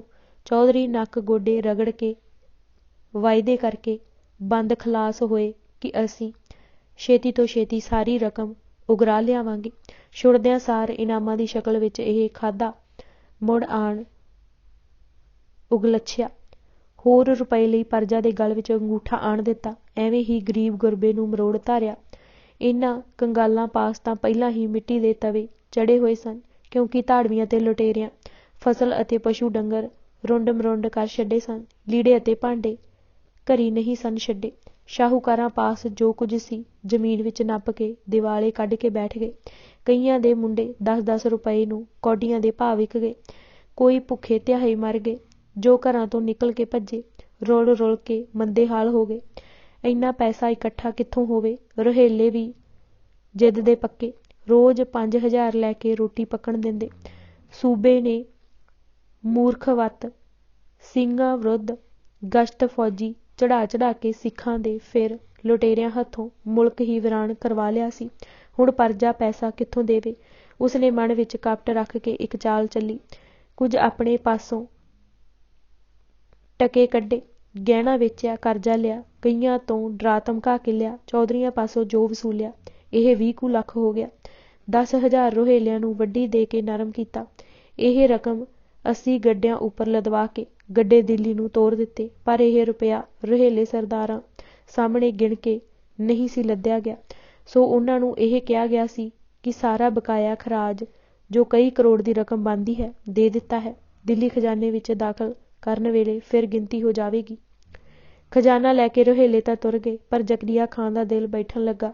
ਇਹ ਸੋਚਾਂ ਵਿੱਚ ਡੁੱਬ ਗਿਆ ਕਿ ਕੀਤੇ ਫਰੇਬ ਦਾ ਪਰਦਾ ਕਿਵੇਂ ਰਹੇਗਾ। ਬੰਦਾ ਚਤੁਰ ਸੀ। ਔਖੀ ਵੇਲੇ ਚੰਗੀ ਫੁਰੀ। ਸਰਦਾਰ ਸੁਭੇਗ ਸਿੰਘ ਜੰਬਰਾਂਵਾਲਾ ਲਾਹੌਰ ਰਿਹਾ ਕਰਦਾ ਅਤੇ ਬੜਾ ਪੜ੍ਹਿਆ ਲਿਖਿਆ ਆਦਮੀ ਸੀ। ਇਹ ਵਪਾਰ ਵੀ ਕਰਦਾ ਸੀ ਅਤੇ ਸਰਕਾਰੀ ਪਿੰਡ ਠੇਕੇ 'ਤੇ ਲਿਆ ਕਰਦਾ ਸੀ। ਲਾਹੌਰ ਦਰਬਾਰ ਇਸ ਦਾ ਮਾਣ ਸਤਿਕਾਰ ਕਰਦਾ ਸੀ। ਖਾਨ ਬਹਾਦਰ ਨੇ ਉਸਨੂੰ ਬੁਲਾ ਕੇ ਆਖਿਆ ਕਿ ਸਿੰਘਾਂ ਨੂੰ ਕਹੋ ਕਿ ਖਜ਼ਾਨਾ ਦਿੱਲੀ ਨੂੰ ਨਾ ਜਾਣ ਦਿੱਤਾ ਜਾਵੇ। ਸਾਡੀ ਲਾਹੌਰੀ ਫੌਜ ਟਾਕਰਾ ਨਹੀਂ ਕਰੇਗੀ। ਇਹ ਖਜ਼ਾਨਾ ਜੇ ਦਿੱਲੀ ਨਾ ਜਾਵੇ ਤਾਂ ਮੇਰੀ ਰਹਿ ਆਉਂਦੀ ਹੈ। ਖਜ਼ਾਨਾ ਸਿੰਘਾਂ ਹੱਥੋਂ ਲੁੱਟੇ ਜਾਣ ਨਾਲ ਹੀ ਮੇਰੇ ਸਿਰੋਂ ਹਿਸਾਬ ਦੇਣ ਦੀ ਬਲਾ ਟਲਦੀ ਹੈ। ਸਰਦਾਰ ਸੁਭੇਗ ਸਿੰਘ ਨੇ ਰਾਤੋਂ ਰਾਤ ਪੁੱਜ ਕੇ ਸਿੰਘਾਂ ਦੇ ਟਿਕਾਣੇ 'ਤੇ ਗੱਲ ਜਾ ਦੱਸੀ। ਸਿੰਘ ਤਾਂ ਕੋਈ ਐਸਾ ਸੋਹਣਾ ਮੌਕਾ ਉਡੀਕਦੇ ਪਏ ਸਨ। ਸ਼ਿਕਾਰ ਦੀ ਦੱਸ ਪੈਂਦਿਆਂ ਹੀ ਤੱਟ ਫੱਟ ਖ਼ਬਰਾਂ ਕਰਕੇ 8 ਕੁ ਹਜ਼ਾਰ ਸਿੰਘ ਇਕੱਠਾ ਕਰਕੇ ਤਰਨ ਤਾਰਨ ਵੱਲ ਹੋ ਤੁਰੇ। ਰੋਹੇਲੇ ਸਰਦਾਰਾਂ ਦਾ ਕਾਫਲਾ ਨੂਰ ਦੀ ਸਰਾਂ ਲਾਗੇ ਉਤਰਿਆ ਹੋਇਆ ਸੀ। ਸਿੰਘ 2 ਹਿੱਸੇ ਹੋ ਕੇ ਕਾਫਲੇ ਉੱਤੇ ਪਏ। ਇੱਕ ਨੇ ਲੜਾਈ ਛੇੜ ਕੇ ਰਾਖਿਆਂ ਨੂੰ ਉਲਝਾਇਆ। ਲਾਹੌਰੀ ਫੌਜ ਤਾਂ ਵੇਖਦਿਆਂ ਸਾਰ ਨੱਸ ਗਈ। ਰੋਹੇਲਿਆਂ ਕੁਝ ਟਾਕਰਾ ਕੀਤਾ। ਸਿੰਘਾਂ ਦਾ ਦੂਸਰਾ ਦਲ ਖਜ਼ਾਨੇ ਵਾਲੇ ਗੱਡੇ ਉੱਤੇ ਝਪਟਿਆ। ਜੋ ਅੜਿਆ ਸੋ ਝਾੜ ਸੁੱਟਿਆ। ਸਾਰਾ ਖਜ਼ਾਨਾ, ਘੋੜੇ ਅਤੇ ਹਥਿਆਰ, ਗੱਲ ਕੀ ਜਿੰਨਾ ਕੁਝ ਹੱਥ ਆਇਆ ਲੈ ਕੇ ਬੀੜ ਸਾਹਿਬ ਵਿੱਚ ਜਾ ਵੜੇ। ਜਿਹੜਾ ਜਥਾ ਸਾਹਮਣੇ ਲੜਦਾ ਸੀ ਉਹ ਵੀ ਘੋੜੇ ਦੌੜਾ ਗਿਆ। ਰੋਹੇਲੇ ਸਰਦਾਰ ਵੇਂਹਦੇ ਹੀ ਰਹਿ ਗਏ। ਮਗਰ ਪੈਣ ਦੀ ਕਿਸੇ ਨੇ ਹਿੰਮਤ ਨਾ ਕੀਤੀ। ਬੀੜ ਵਿੱਚ ਜਾ ਕੇ ਖਜ਼ਾਨੇ ਦਾ ਦਸਵੰਧ ਕੱਢ ਕੇ ਭਾਈ ਮਣੀ ਸਿੰਘ ਜੀ ਪਾਸ ਗੁਰੂ ਕੇ ਲੰਗਰ ਲਈ ਅੰਮ੍ਰਿਤਸਰ ਭੇਜ ਦਿੱਤਾ। ਬਾਕੀ ਜੋ ਬਚਿਆ ਸਾਰਿਆਂ ਸਿੰਘਾਂ ਵਿੱਚ ਬਰਾਬਰ ਵੰਡ ਦਿੱਤਾ। ਰੋਹੇਲੇ ਸਰਦਾਰ ਰੋਂਦੇ ਰੋਂਦੇ ਲਾਹੌਰ ਜ਼ਕਰੀਆ ਸਾਹਮਣੇ ਜਾ ਪਿੱਟੇ। ਸੁਣ ਕੇ ਜ਼ਕਰੀਆ ਖਾਨ ਨੇ ਸੁੱਖ ਦਾ ਸਾਹ ਲਿਆ। ਇਹ ਘਟਨਾ 1730 ਈਸਵੀ ਦੀ ਹੈ। ਲਾਹੌਰੋਂ ਦਿੱਲੀ ਨੂੰ ਜਾ ਰਿਹਾ ਖਜ਼ਾਨਾ ਲੁੱਟਣ ਵਾਲੇ ਜਥੇ ਦੇ ਮੁਖੀ ਆਗੂ ਦੀਵਾਨ ਦਰਬਾਰਾ ਸਿੰਘ ਅਤੇ ਹਰੀ ਸਿੰਘ ਸਨ। ਜ਼ਕਰੀਆ ਖਾਨ ਨੇ ਸਾਰਾ ਹਾਲ ਲਿਖ ਕੇ ਬਾਦਸ਼ਾਹ ਪਾਸ ਦਿੱਲੀ ਘਲਾਇਆ ਅਤੇ ਸਿੰਘਾਂ ਵਿਰੁੱਧ ਫੌਜ ਮੰਗੀ।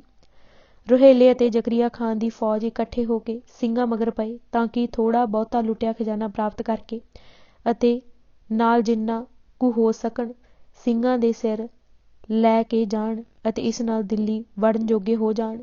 ਪਰ ਇਹ ਰੋਹੇਲੇ ਵਿਚਾਰੇ ਕੌਣ ਸਨ ਜੋ ਸਿੰਘਾਂ ਤੱਕ ਅੱਪੜ ਸਕਦੇ। ਕੁਝ ਦਿਨ ਇੱਧਰ ਉੱਧਰ ਖੇ ਛਾਣ ਕੇ ਲਾਹੌਰ ਮੁੜ ਆਏ। ਖਾਨ ਬਹਾਦਰ ਦੇ ਦਿਲ ਦੀ ਮੁਰਾਦ ਪੂਰੀ ਹੋ ਚੁੱਕੀ ਸੀ। ਉਸਨੇ ਬਾਦਸ਼ਾਹ ਨੂੰ ਲਿਖਿਆ ਕਿ ਮੈਂ ਤਾਂ 3 ਸਾਲਾਂ ਦਾ ਬਣਦਾ ਸਾਰਾ ਖਿਰਾਜ ਪੈਸਾ ਗਿਣ ਗੱਡਿਆਂ ਤੇ ਲੱਦ ਕੇ ਦਿੱਲੀ ਵੱਲ ਤੋਰ ਦਿੱਤਾ ਸੀ। ਸਿੰਘਾਂ ਬਿਆਸ ਦਰਿਆ ਤੱਕ ਵੀ ਨਹੀਂ ਅੱਪੜਨ ਦਿੱਤੇ। ਉਰੇ ਹੀ ਸਾਰਾ ਲੁੱਟ ਲਿਆ ਹੈ। ਇਹਨਾਂ 80 ਗੱਡਿਆਂ ਜਿਨ੍ਹਾਂ ਤੇ ਖਜ਼ਾਨਾ ਲੱਦਿਆ ਸੀ, ਨਾਲ 4000 ਫੌਜ ਵੀ ਰਾਖੀ ਲਈ ਤੋਰੀ ਸੀ। ਸਿੰਘਾਂ ਕੋਈ ਪੇਸ਼ ਨਹੀਂ ਜਾਣ ਦਿੱਤੀ। ਇਹਨਾਂ ਸਾਰੇ ਸੂਬੇ ਵਿੱਚ ਹੇਠਲੀ ਉੱਤੇ ਲਿਆਂਦੀ ਹੋਈ ਹੈ। ਖੇਤੀ ਹੋਣ ਨਹੀਂ ਦਿੰਦੇ। ਰਈਅਤ ਭੁੱਖੀ ਮਰਦੀ ਕੰਗਾਲ ਹੋ ਕੇ ਉਜੜਦੀ ਜਾਂਦੀ ਹੈ। ਅੱਗੇ ਤੋਂ ਟਕਾ ਵਸੂਲ ਨਹੀਂ ਹੋਣਾ। ਮੈਂ ਸਾਰੇ ਯਤਨ ਕਰਕੇ ਹਾਰ ਚੁੱਕਾ ਹਾਂ। ਤੁਸੀਂ ਮਦਦ ਵਾਸਤੇ ਫੌਜ ਭੇਜੋਗੇ ਤਾਂ ਅਮਨ ਅਮਾਨ ਕਾਇਮ ਹੋਵੇਗਾ। ਬਾਦਸ਼ਾਹ ਇਹ ਮੰਦੀ ਖਬਰ ਅਤੇ ਖਾਨ ਬਹਾਦਰ ਦੀ ਮਦਦ ਲਈ ਅਰਜੀ ਪੜ੍ਹ ਕੇ ਕ੍ਰੋਧ ਨਾਲ ਮੱਚ ਉੱਠਿਆ।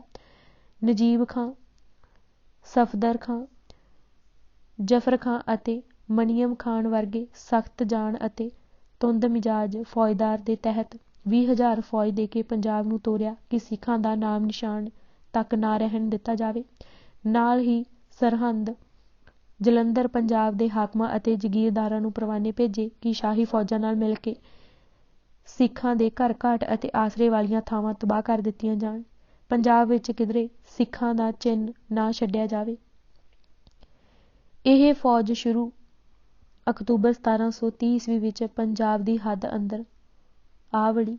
ਸਿੰਘਾਂ ਇਸ ਤੋਂ ਪਹਿਲਾਂ ਹੀ ਪਹਾੜਾਂ ਵਿੱਚ ਜਾ ਲੁਕੇ ਅਤੇ ਕੁਝ ਰਾਜਸਥਾਨ ਵਿਖੇ ਚਲੇ ਗਏ। ਫੌਜ ਨੇ ਅਮਨ ਅਮਾਨ ਵਸਦੇ ਕਿਰਤੀ ਸਿੱਖਾਂ ਅਤੇ ਨਿਰਦੋਸ਼ ਹਿੰਦੂਆਂ ਉੱਤੇ ਆਪਣਾ ਸਾਰਾ ਗੁੱਸਾ ਕੱਢਿਆ। ਪਹਿਲਾਂ ਹੀ ਉਜੜੇ ਹੋਏ ਦੇਸ਼ ਨੂੰ ਹੋਰ ਤਬਾਹ ਕੀਤਾ। ਜ਼ਕਰੀਆ ਖਾਂ ਦੀ ਕੁਟਲ ਨੀਤੀ। ਜ਼ਕਰੀਆ ਖਾਂ ਸਿੱਖਾਂ ਦਾ ਢਿੱਡੋਂ ਬੜਾ ਵੱਡਾ ਵੈਰੀ ਸੀ। ਇਹਨਾਂ ਦਾ ਤਲਾ ਮੂਲ ਪੁੱਟ ਦੇਣ ਲਈ ਉਸਨੇ ਹਮੇਸ਼ਾ ਸਾਰਾ ਜ਼ੋਰ ਲਾਇਆ। ਇਹ ਵੱਖਰੀ ਗੱਲ ਹੈ ਕਿ ਸਿੱਖ ਉਸ ਦੇ ਮਾਰਨ ਗੋਚਰੇ ਨਹੀਂ ਸਨ। ਉਸ ਵੱਲੋਂ ਕਸਰ ਕੋਈ ਨਹੀਂ ਸੀ ਛੱਡੀ ਗਈ। ਪਰ ਉਹ ਦੂਜੇ ਪਾਸੇ ਦਿੱਲੀ ਦੀ ਫੌਜ ਦੀ ਜਿੱਤ ਵੀ ਨਹੀਂ ਸੀ ਹੁੰਦੀ ਵੇਖਣਾ ਚਾਹੁੰਦਾ। ਉਸ ਨੇ ਫਿਰ ਭਾਈ ਸੁਭੇਗ ਸਿੰਘ ਰਾਹੀਂ ਇਹ ਆਖ ਭਿਜਵਾਇਆ ਕਿ ਦਿੱਲੀਓਂ ਆਉਣ ਵਾਲੀ ਫੌਜ ਨੂੰ ਜ਼ਰਾ ਕਰੜੇ ਹੱਥੀਂ ਲਿਆ ਜਾਵੇ। ਅੰਦਰੋਂ ਮਨਸ਼ਾ ਇਹ ਸੀ ਕਿ ਸਿੰਘ ਫੌਜ ਨਾਲ ਟੱਕਰ ਲੈ ਕੇ ਨੁਕਸਾਨ ਉਠਾਉਣ ਤਾਂ ਵੀ ਉਸ ਲਈ ਲਾਹੇਵੰਦ, ਅਤੇ ਜੋ ਫੌਜ ਨੂੰ ਸਿੰਘਾਂ ਹੱਥੋਂ ਹਾਰ ਹੋਵੇ ਅਤੇ ਖੇ ਖਰਾਬੀ ਹੋਵੇ ਤਾਂ ਉਸ ਦੀ ਖਜ਼ਾਨੇ ਦੀ ਲੁੱਟ ਵਾਲੀ ਕਰਤੂਤ ਤੇ ਚੰਗਾ ਪਰਦਾ ਪਿਆ ਰਹੇਗਾ ਕਿ ਸਿੰਘ ਕੋਈ ਨਿੱਕੀ ਮੋਟੀ ਤਾਕਤ ਨਹੀਂ ਜਿਸ ਨੇ ਸ਼ਾਹੀ ਫੌਜਾਂ ਪਾਸੋਂ ਖਜ਼ਾਨਾ ਖੋਹਿਆ ਸੀ। ਇਸ ਰੋਲ ਘਚੋਲੇ ਵਿੱਚ ਹੀ ਉਸ ਦੀ ਸੁਰਖਰੁਈ ਸੀ। ਸਿੰਘ ਵੀ ਆਪਣੇ ਹਾਣ ਲਾਭ ਨੂੰ ਭਲੀ ਭਾਤ ਸਮਝਦੇ ਸਨ। ਉਹ ਕਦ ਇਹੋ ਜਿਹਾ ਮਕਾਰ ਅਤੇ ਕਪਟੀ ਦੇ ਹੱਥ ਚੜ੍ਹ ਸਕਦੇ ਸਨ। ਦੁਸ਼ਮਣ ਦਾ ਵਾਰ ਬਚਾਉਣਾ ਅਤੇ ਉਸ ਉੱਤੇ ਮੋੜਵਾਂ ਐਸਾ ਭਰਵਾਂ ਵਾਰ ਕਰਨਾ ਕਿ ਉੱਤੋਂ ਲੈ ਕੇ ਹੇਠਾਂ ਤੱਕ ਲੰਗਾਰ ਲੱਥ ਜਾਣ, ਇਹ ਉਹਨਾਂ ਦੀ ਨਿੱਤ ਦੀ ਖੇਡ ਸੀ। ਉਹ ਇਸ ਫੌਜ ਦੇ ਜੋ ਸਰਹੰਦ, ਜਲੰਧਰ, ਲਾਹੌਰ ਦੀਆਂ ਫੌਜਾਂ ਤੇ ਮੁਲਖਈਏ ਨਾਲ ਰਲ ਕੇ ਟਿੱਡੀ ਦਲ ਦਾ ਰੂਪ ਧਾਰ ਬੈਠੀ ਸੀ, ਅੱਖੀਂ ਘੱਟਾ ਪਾ ਗਏ। ਫੌਜ ਨੇ ਘਰ ਘਾਟ, ਫਸਲਾਂ ਅਤੇ ਜੰਗਲ ਬੇਲੇ ਸਾੜ ਫੂਕੇ। ਸਿੰਘ ਨਜ਼ਰ ਨਾ ਆਏ। ਸਮਝ ਲਿਆ ਕਿ ਵਿੱਚੇ ਹੀ ਸੜ ਮਰ ਗਏ ਹੋਣਗੇ। ਇਸੇ ਨੂੰ ਆਪਣੀ ਜਿੱਤ ਮੰਨਿਆ ਗਿਆ। ਖਾਨ ਬਹਾਦਰ ਸਮਝਦਾ ਸੀ ਕਿ ਸਿੰਘ ਫੌਜ ਨੂੰ ਚਕਮਾ ਦੇ ਗਏ ਹਨ, ਪਰ ਫੌਜ ਜਿੱਤ ਦੀਆਂ ਢੀਂਗਾਂ ਮਾਰਦੀ ਕਿ ਸਿੱਖਾਂ ਦਾ ਪੰਜਾਬ 'ਚੋਂ ਸਫਾਇਆ ਕਰ ਦਿੱਤਾ ਹੈ। ਖੁਸ਼ੀ ਦੇ ਸ਼ਾਦਿਆਨੇ ਵਜਾਉਂਦੀ ਹੋਈ 1731 ਈਸਵੀ ਦੇ ਆਰੰਭ ਵਿੱਚ ਦਿੱਲੀ ਪਰਤ ਗਈ। ਸਿੰਘ ਮੁੜ ਪੰਜਾਬ ਵਿੱਚ ਪਰਤੇ ਅਤੇ ਬਦਲੇ ਲਏ। ਦਿੱਲੀ ਫੌਜ ਦੇ ਮੁੜਦਿਆਂ ਹੀ ਜਨਵਰੀ 1731 ਈਸਵੀ ਦੇ ਅਖੀਰ ਵਿੱਚ ਪਹਾੜਾਂ ਜੰਗਲਾਂ ਵਿੱਚੋਂ ਨਿਕਲ ਕੇ ਸਿੰਘ ਆਣ ਪ੍ਰਗਟ ਹੋਏ। ਝਾੜ ਵਿੱਚੋਂ ਸਿੰਘ ਨਿਕਲਦੇ ਦਿਸਣ ਲੱਗੇ। ਦਿਨਾਂ ਵਿੱਚ ਹੀ ਹਜ਼ਾਰਾਂ ਸਿੰਘ ਇਕੱਠੇ ਹੋ ਗਏ। ਹੌਲੀ ਹੌਲੀ ਬੀਕਾਨੇਰ, ਰਾਜਸਥਾਨ ਵੱਲੋਂ ਵੀ ਮੋੜੇ ਘੱਤ ਆਏ। ਲਾਹੌਰ ਦੇ ਕਪਟੀ ਗਵਰਨਰ ਅਤੇ ਚੁਗਲਾਂ ਚੌਧਰੀਆਂ ਨੂੰ ਫਿਰ ਦਿਨੇ ਤਾਰੇ ਦਿਸਣ ਲੱਗੇ। ਹੁਣ ਉਹ ਅੱਗੇ ਨਾਲੋਂ ਵਧੇਰੇ ਕਰੜੇ ਹੱਥੀਂ ਮਾਰ ਧਾੜ ਕਰਨ ਲੱਗੇ। ਮੁਖਬਰਾਂ ਅਤੇ ਚੌਧਰੀਆਂ ਦੇ ਚੰਗੀ ਤਰ੍ਹਾਂ ਸੀਂਡ ਕੱਢੇ ਅਤੇ ਕੀਤੀਆਂ ਦੇ ਫਲ ਭੁਗਤਾਏ। ਜਿਹੜੇ ਢਿੱਲੇ ਮੱਠੇ ਸਿੰਘ ਅਤੇ ਹਿੰਦੂ ਮੱਲੋ ਮੱਲੀ ਮੁਹੰਮਦੀ ਬਣਾ ਲਏ ਸਨ, ਅੰਮ੍ਰਿਤ ਛਕਾ ਕੇ ਮੁੜ ਆਪਣੇ ਵਿੱਚ ਮਿਲਾ ਲਏ। ਸਗੋਂ ਹੁਣ ਬਹੁਤੇ ਸਿੱਖ ਅਤੇ ਹਿੰਦੂ ਅੰਮ੍ਰਿਤ ਛਕ ਕੇ ਸਿੰਘ ਸੱਜ ਗਏ ਅਤੇ ਅਨੇਕਾਂ ਹਥਿਆਰ ਲੈ ਕੇ ਦਲਾਂ ਵਿੱਚ ਸ਼ਾਮਿਲ ਹੋ ਗਏ। ਪੰਥ ਵਿੱਚ ਬਹੁਤ ਵਾਧਾ ਹੋਇਆ। ਅੱਜ ਤੱਕ ਜੋ ਢਿੱਲੜ ਮੱਠੜ ਸਨ, ਸਿੰਘ ਸੱਜ ਕੇ ਤਿਆਰ ਬਰ ਤਿਆਰ ਹੋ ਗਏ। ਜੂਹਾਂ ਮੈਦਾਨਾਂ ਵਿੱਚ ਸਿੰਘ ਬੜੇ ਰੌਹ ਵਿੱਚ ਫਿਰਨ ਲੱਗੇ ਅਤੇ ਦਿਨ ਰਾਤ ਜੈਕਾਰਿਆਂ ਦੀਆਂ ਗੂੰਜਾਂ ਸੁਣਾਈ ਦੇਣ ਲੱਗੀਆਂ। ਹੁਣ ਤੱਕ ਜਿਸ ਨੇ ਵੀ ਸਿੰਘ ਨਾਲ ਵਧੀਕੀਆਂ ਕੀਤੀਆਂ ਸਨ, ਬਦਲੇ ਲੈ ਲੈ ਕੇ ਸਭ ਹਿਸਾਬ ਬਰਾਬਰ ਕਰ ਦਿੱਤੇ। ਸਭ ਉੱਚਾ ਨੀਵਾਂ, ਟੋਆ ਟਿੱਬਾ, ਚੌਂਖੜੇ ਦਾ ਸੁਹਾਗਾ ਫੇਰ ਕੇ ਇਕਸਾਰ ਪੱਧਰ ਕਰ ਦਿੱਤਾ। ਹੁਣ ਉਹਨਾਂ ਦੇ ਹੌਸਲੇ ਇੰਨੇ ਵੱਧ ਚੁੱਕੇ ਸਨ ਕਿ ਦਿਨ ਦੀਵੀਂ ਲਾਹੌਰ ਵਰਗੀ ਰਾਜਧਾਨੀ ਦੇ ਬਾਜ਼ਾਰਾਂ ਵਿੱਚ ਜਾ ਵੜਦੇ ਅਤੇ ਬਾਜ਼ਾਰਾਂ ਨੂੰ ਸੁੱਕ ਮਾਂਜ ਕਰ ਦਿੰਦੇ। ਮੁਸਲਮਾਨਾਂ ਦੀਆਂ ਰਾਤਾਂ ਦੀਆਂ ਨੀਂਦਰਾਂ ਹਰਾਮ ਹੋ ਗਈਆਂ। ਸ਼ਹਿਰ ਦੇ ਦਰਵਾਜ਼ੇ ਦਿਨ ਦੀਵੀਂ ਬੰਦ ਹੋ ਜਾਂਦੇ ਅਤੇ ਕਾਫੀ ਦਿਨ ਚੜ੍ਹੇ ਪਿੱਛੋਂ ਖੁੱਲ੍ਹਦੇ। ਬਾਹਰੋਂ ਆਏ ਕਾਜ਼ੀਆਂ, ਮੁਲਾਣਿਆਂ ਅਤੇ ਮੁਫਤੀਆਂ ਨੇ ਲਾਹੌਰ ਦੇ ਉੱਘੇ ਮੁਸਲਮਾਨਾਂ ਅਤੇ ਮੌਲਵੀਆਂ ਨੂੰ ਲੈ ਕੇ ਜ਼ਕਰੀਆ ਖਾਂ ਸਾਹਮਣੇ ਪੇਸ਼ ਹੋ ਕੇ ਉਹ ਹਾਲ ਪਾਰਿਆ ਕੀਤੀ ਕਿ ਮਾਨੋ ਕਿਆਮਤ ਹੀ ਆ ਗਈ ਹੈ। ਉਸ ਨੂੰ ਖਰੀਆਂ ਖਰੀਆਂ ਸੁਣਾਈਆਂ ਕਿ ਤੁਹਾਡੀ ਕਾਹਦੀ ਸ਼ਾਹੀ ਹੈ। ਸਿੱਖਾਂ ਇਸਲਾਮੀਆਂ ਦਾ ਜਿਉਣਾ ਹਰਾਮ ਕੀਤਾ ਹੋਇਆ ਹੈ। ਦੇਸ਼ ਛੱਡ ਕੇ ਅਸੀਂ ਕਿਧਰੇ ਦਰ ਚਲੇ ਜਾਈਏ। ਤੁਸੀਂ ਇਹਨਾਂ ਕਾਫਰਾਂ ਦੀ ਮੂਲੋਂ ਹੀ ਜੜ ਮੇਖ ਕਿਉਂ ਨਹੀਂ ਪੁੱਟ ਦਿੰਦੇ? ਇਹਨਾਂ ਉੱਤੇ ਭਰਪੂਰ ਹੱਲਾ ਕਰੋ। ਸਾਡੀਆਂ ਦੁਆਈਆਂ ਸੁਣ ਕੇ ਅੱਲਾ ਮੀਆਂ ਰਸੂਲ ਤੁਹਾਡੇ ਮਦਦਗਾਰ ਹੋਣਗੇ। ਕਿਉਂ ਢੇਰੀ ਢਾਈ ਬੈਠੇ ਹੋ? ਉੱਠੋ, ਇਨਸ਼ਾ ਅੱਲਾ ਜਿੱਤ ਇਸਲਾਮ ਦੀ ਹੋਵੇਗੀ। ਜ਼ਕਰੀਆ ਖਾਂ ਨੇ ਫਿਰ ਪੂਰੀ ਤਿਆਰੀ ਕਰਕੇ ਸਿੰਘਾਂ ਨੂੰ ਦਬਾਉਣ ਦਾ ਯਤਨ ਕੀਤਾ। ਸਿੰਘਾਂ ਦੇ ਹੌਸਲੇ ਅਤੇ ਗਿਣਤੀ ਅੱਗੇ ਨਾਲੋਂ ਕਈ ਗੁਣਾ ਵੱਧ ਚੁੱਕੀ ਸੀ। ਉਸ ਨੇ ਸਿੰਘਾਂ ਨੂੰ ਸਮਾਪਤ ਕਰ ਦੇਣ ਤੋਂ ਪਹਿਲਾਂ ਨਾਲੋਂ ਵੀ ਕਿਤੇ ਵੱਧ ਤਾਣ ਲਾਇਆ। ਜਦ ਉਸ ਨੂੰ ਆਪਣੇ ਮੰਤਵ ਵਿੱਚ ਕਾਮਯਾਬੀ ਨਾ ਹੋਈ ਤਾਂ ਜ਼ੋਰ ਨਾਲ ਸਿੰਘਾਂ ਨੂੰ ਦਬਾਉਣ ਦੀ ਥਾਂ ਉਸ ਨੇ ਨੀਤੀ ਦੀ ਇੱਕ ਹੋਰ ਨਵੀਂ ਚਾਲ ਚੱਲੀ।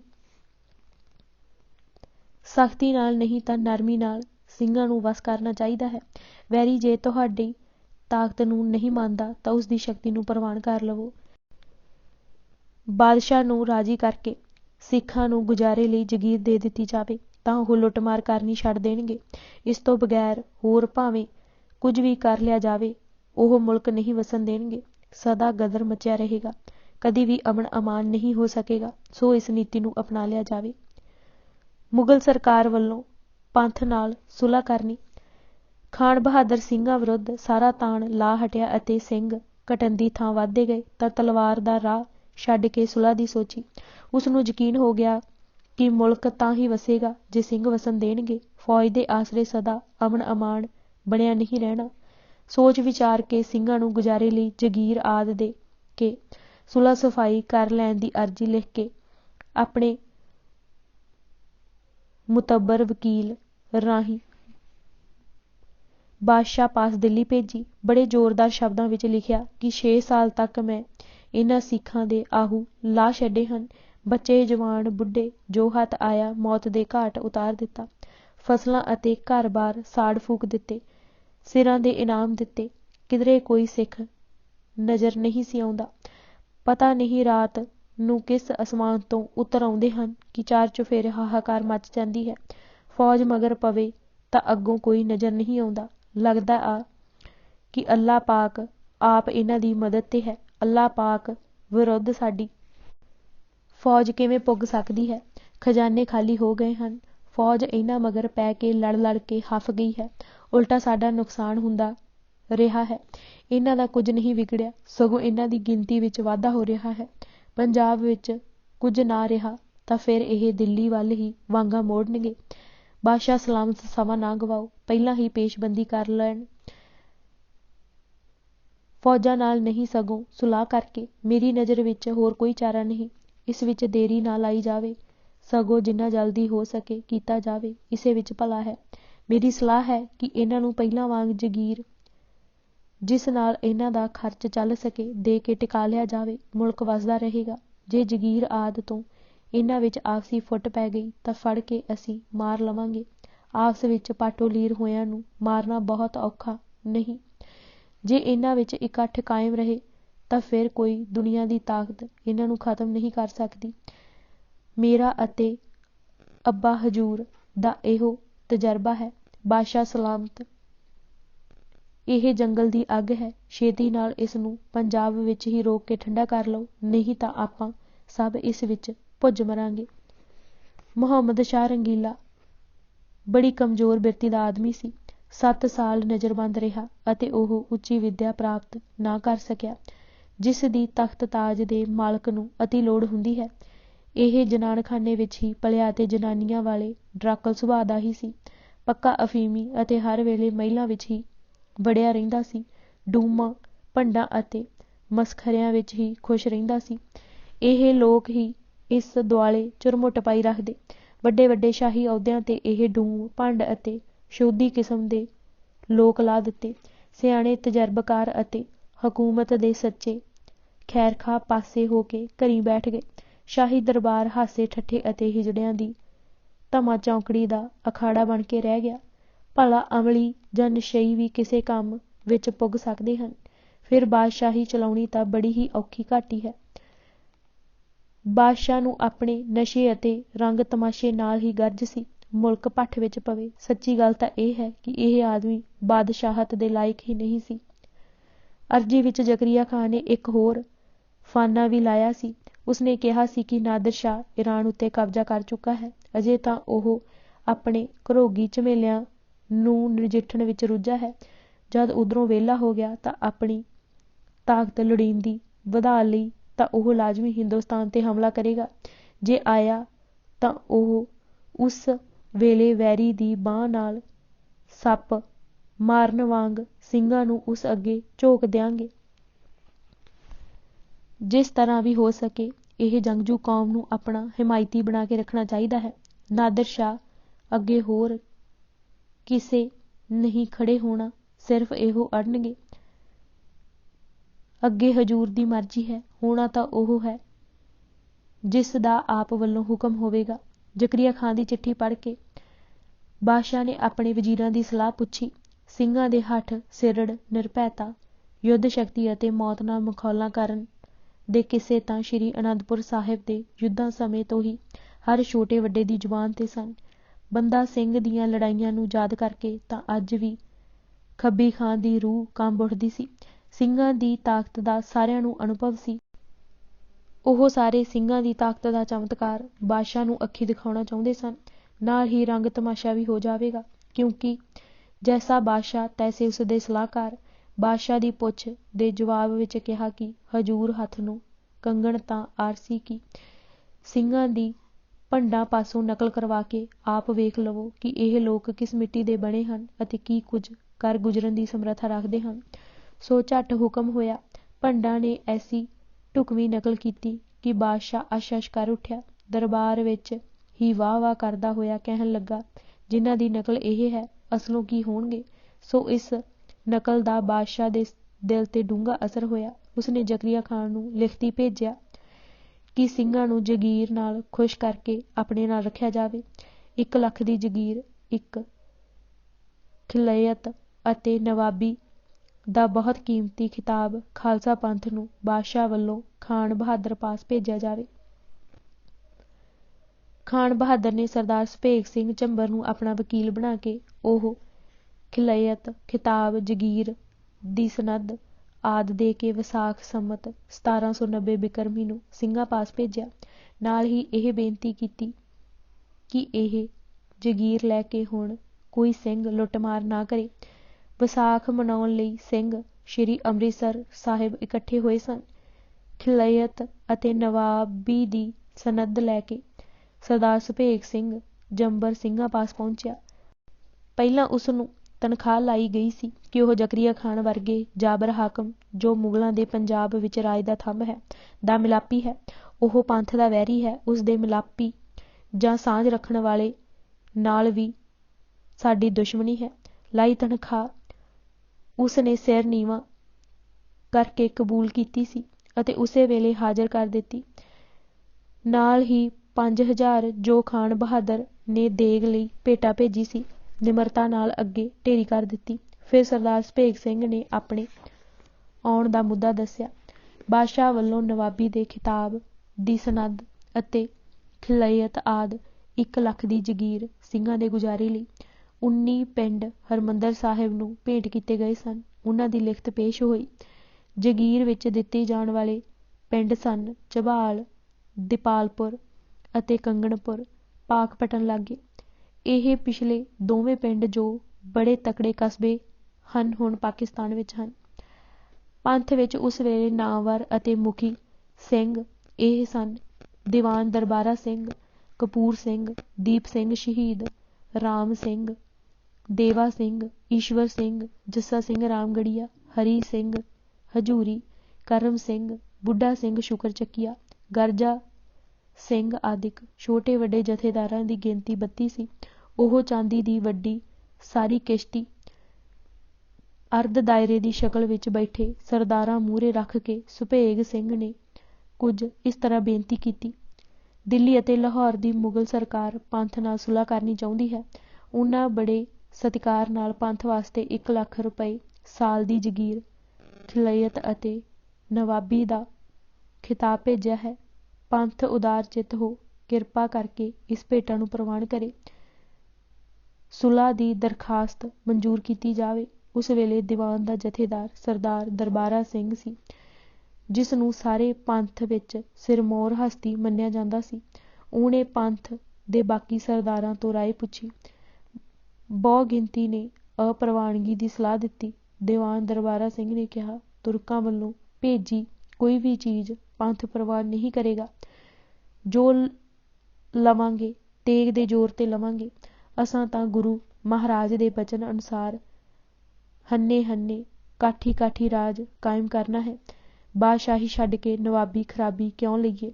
ਵਕੀਲ ਨੇ ਬਹੁਤ ਕੁਝ ਸਮਝਾ ਕੇ ਫਿਰ ਬੇਨਤੀ ਕੀਤੀ ਕਿ ਨੈਤਿਕਤਾ ਅਤੇ ਰਾਜਨੀਤੀ ਮੰਗ ਕਰਦੀ ਹੈ ਕਿ ਜੋ ਚੀਜ਼ ਘਰ ਲੈ ਕੇ ਆਇਆ ਹਾਂ ਉਸ ਨੂੰ ਮੋੜਿਆ ਨਾ ਜਾਵੇ। ਸੁਲ੍ਹਾ ਵਾਸਤੇ ਖਾਲਸਾ ਪੰਥ ਨੇ ਦਰਖਾਸਤ ਨਹੀਂ ਕੀਤੀ,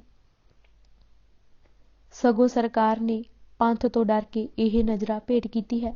ਇਸ ਵਿੱਚ ਪੰਥ ਦੀ ਸ਼ਾਨ ਅਤੇ ਅਜ਼ਮਤ ਹੈ, ਨਿਰਾਦਰੀ ਜਾਂ ਕਮਜ਼ੋਰੀ ਨਹੀਂ।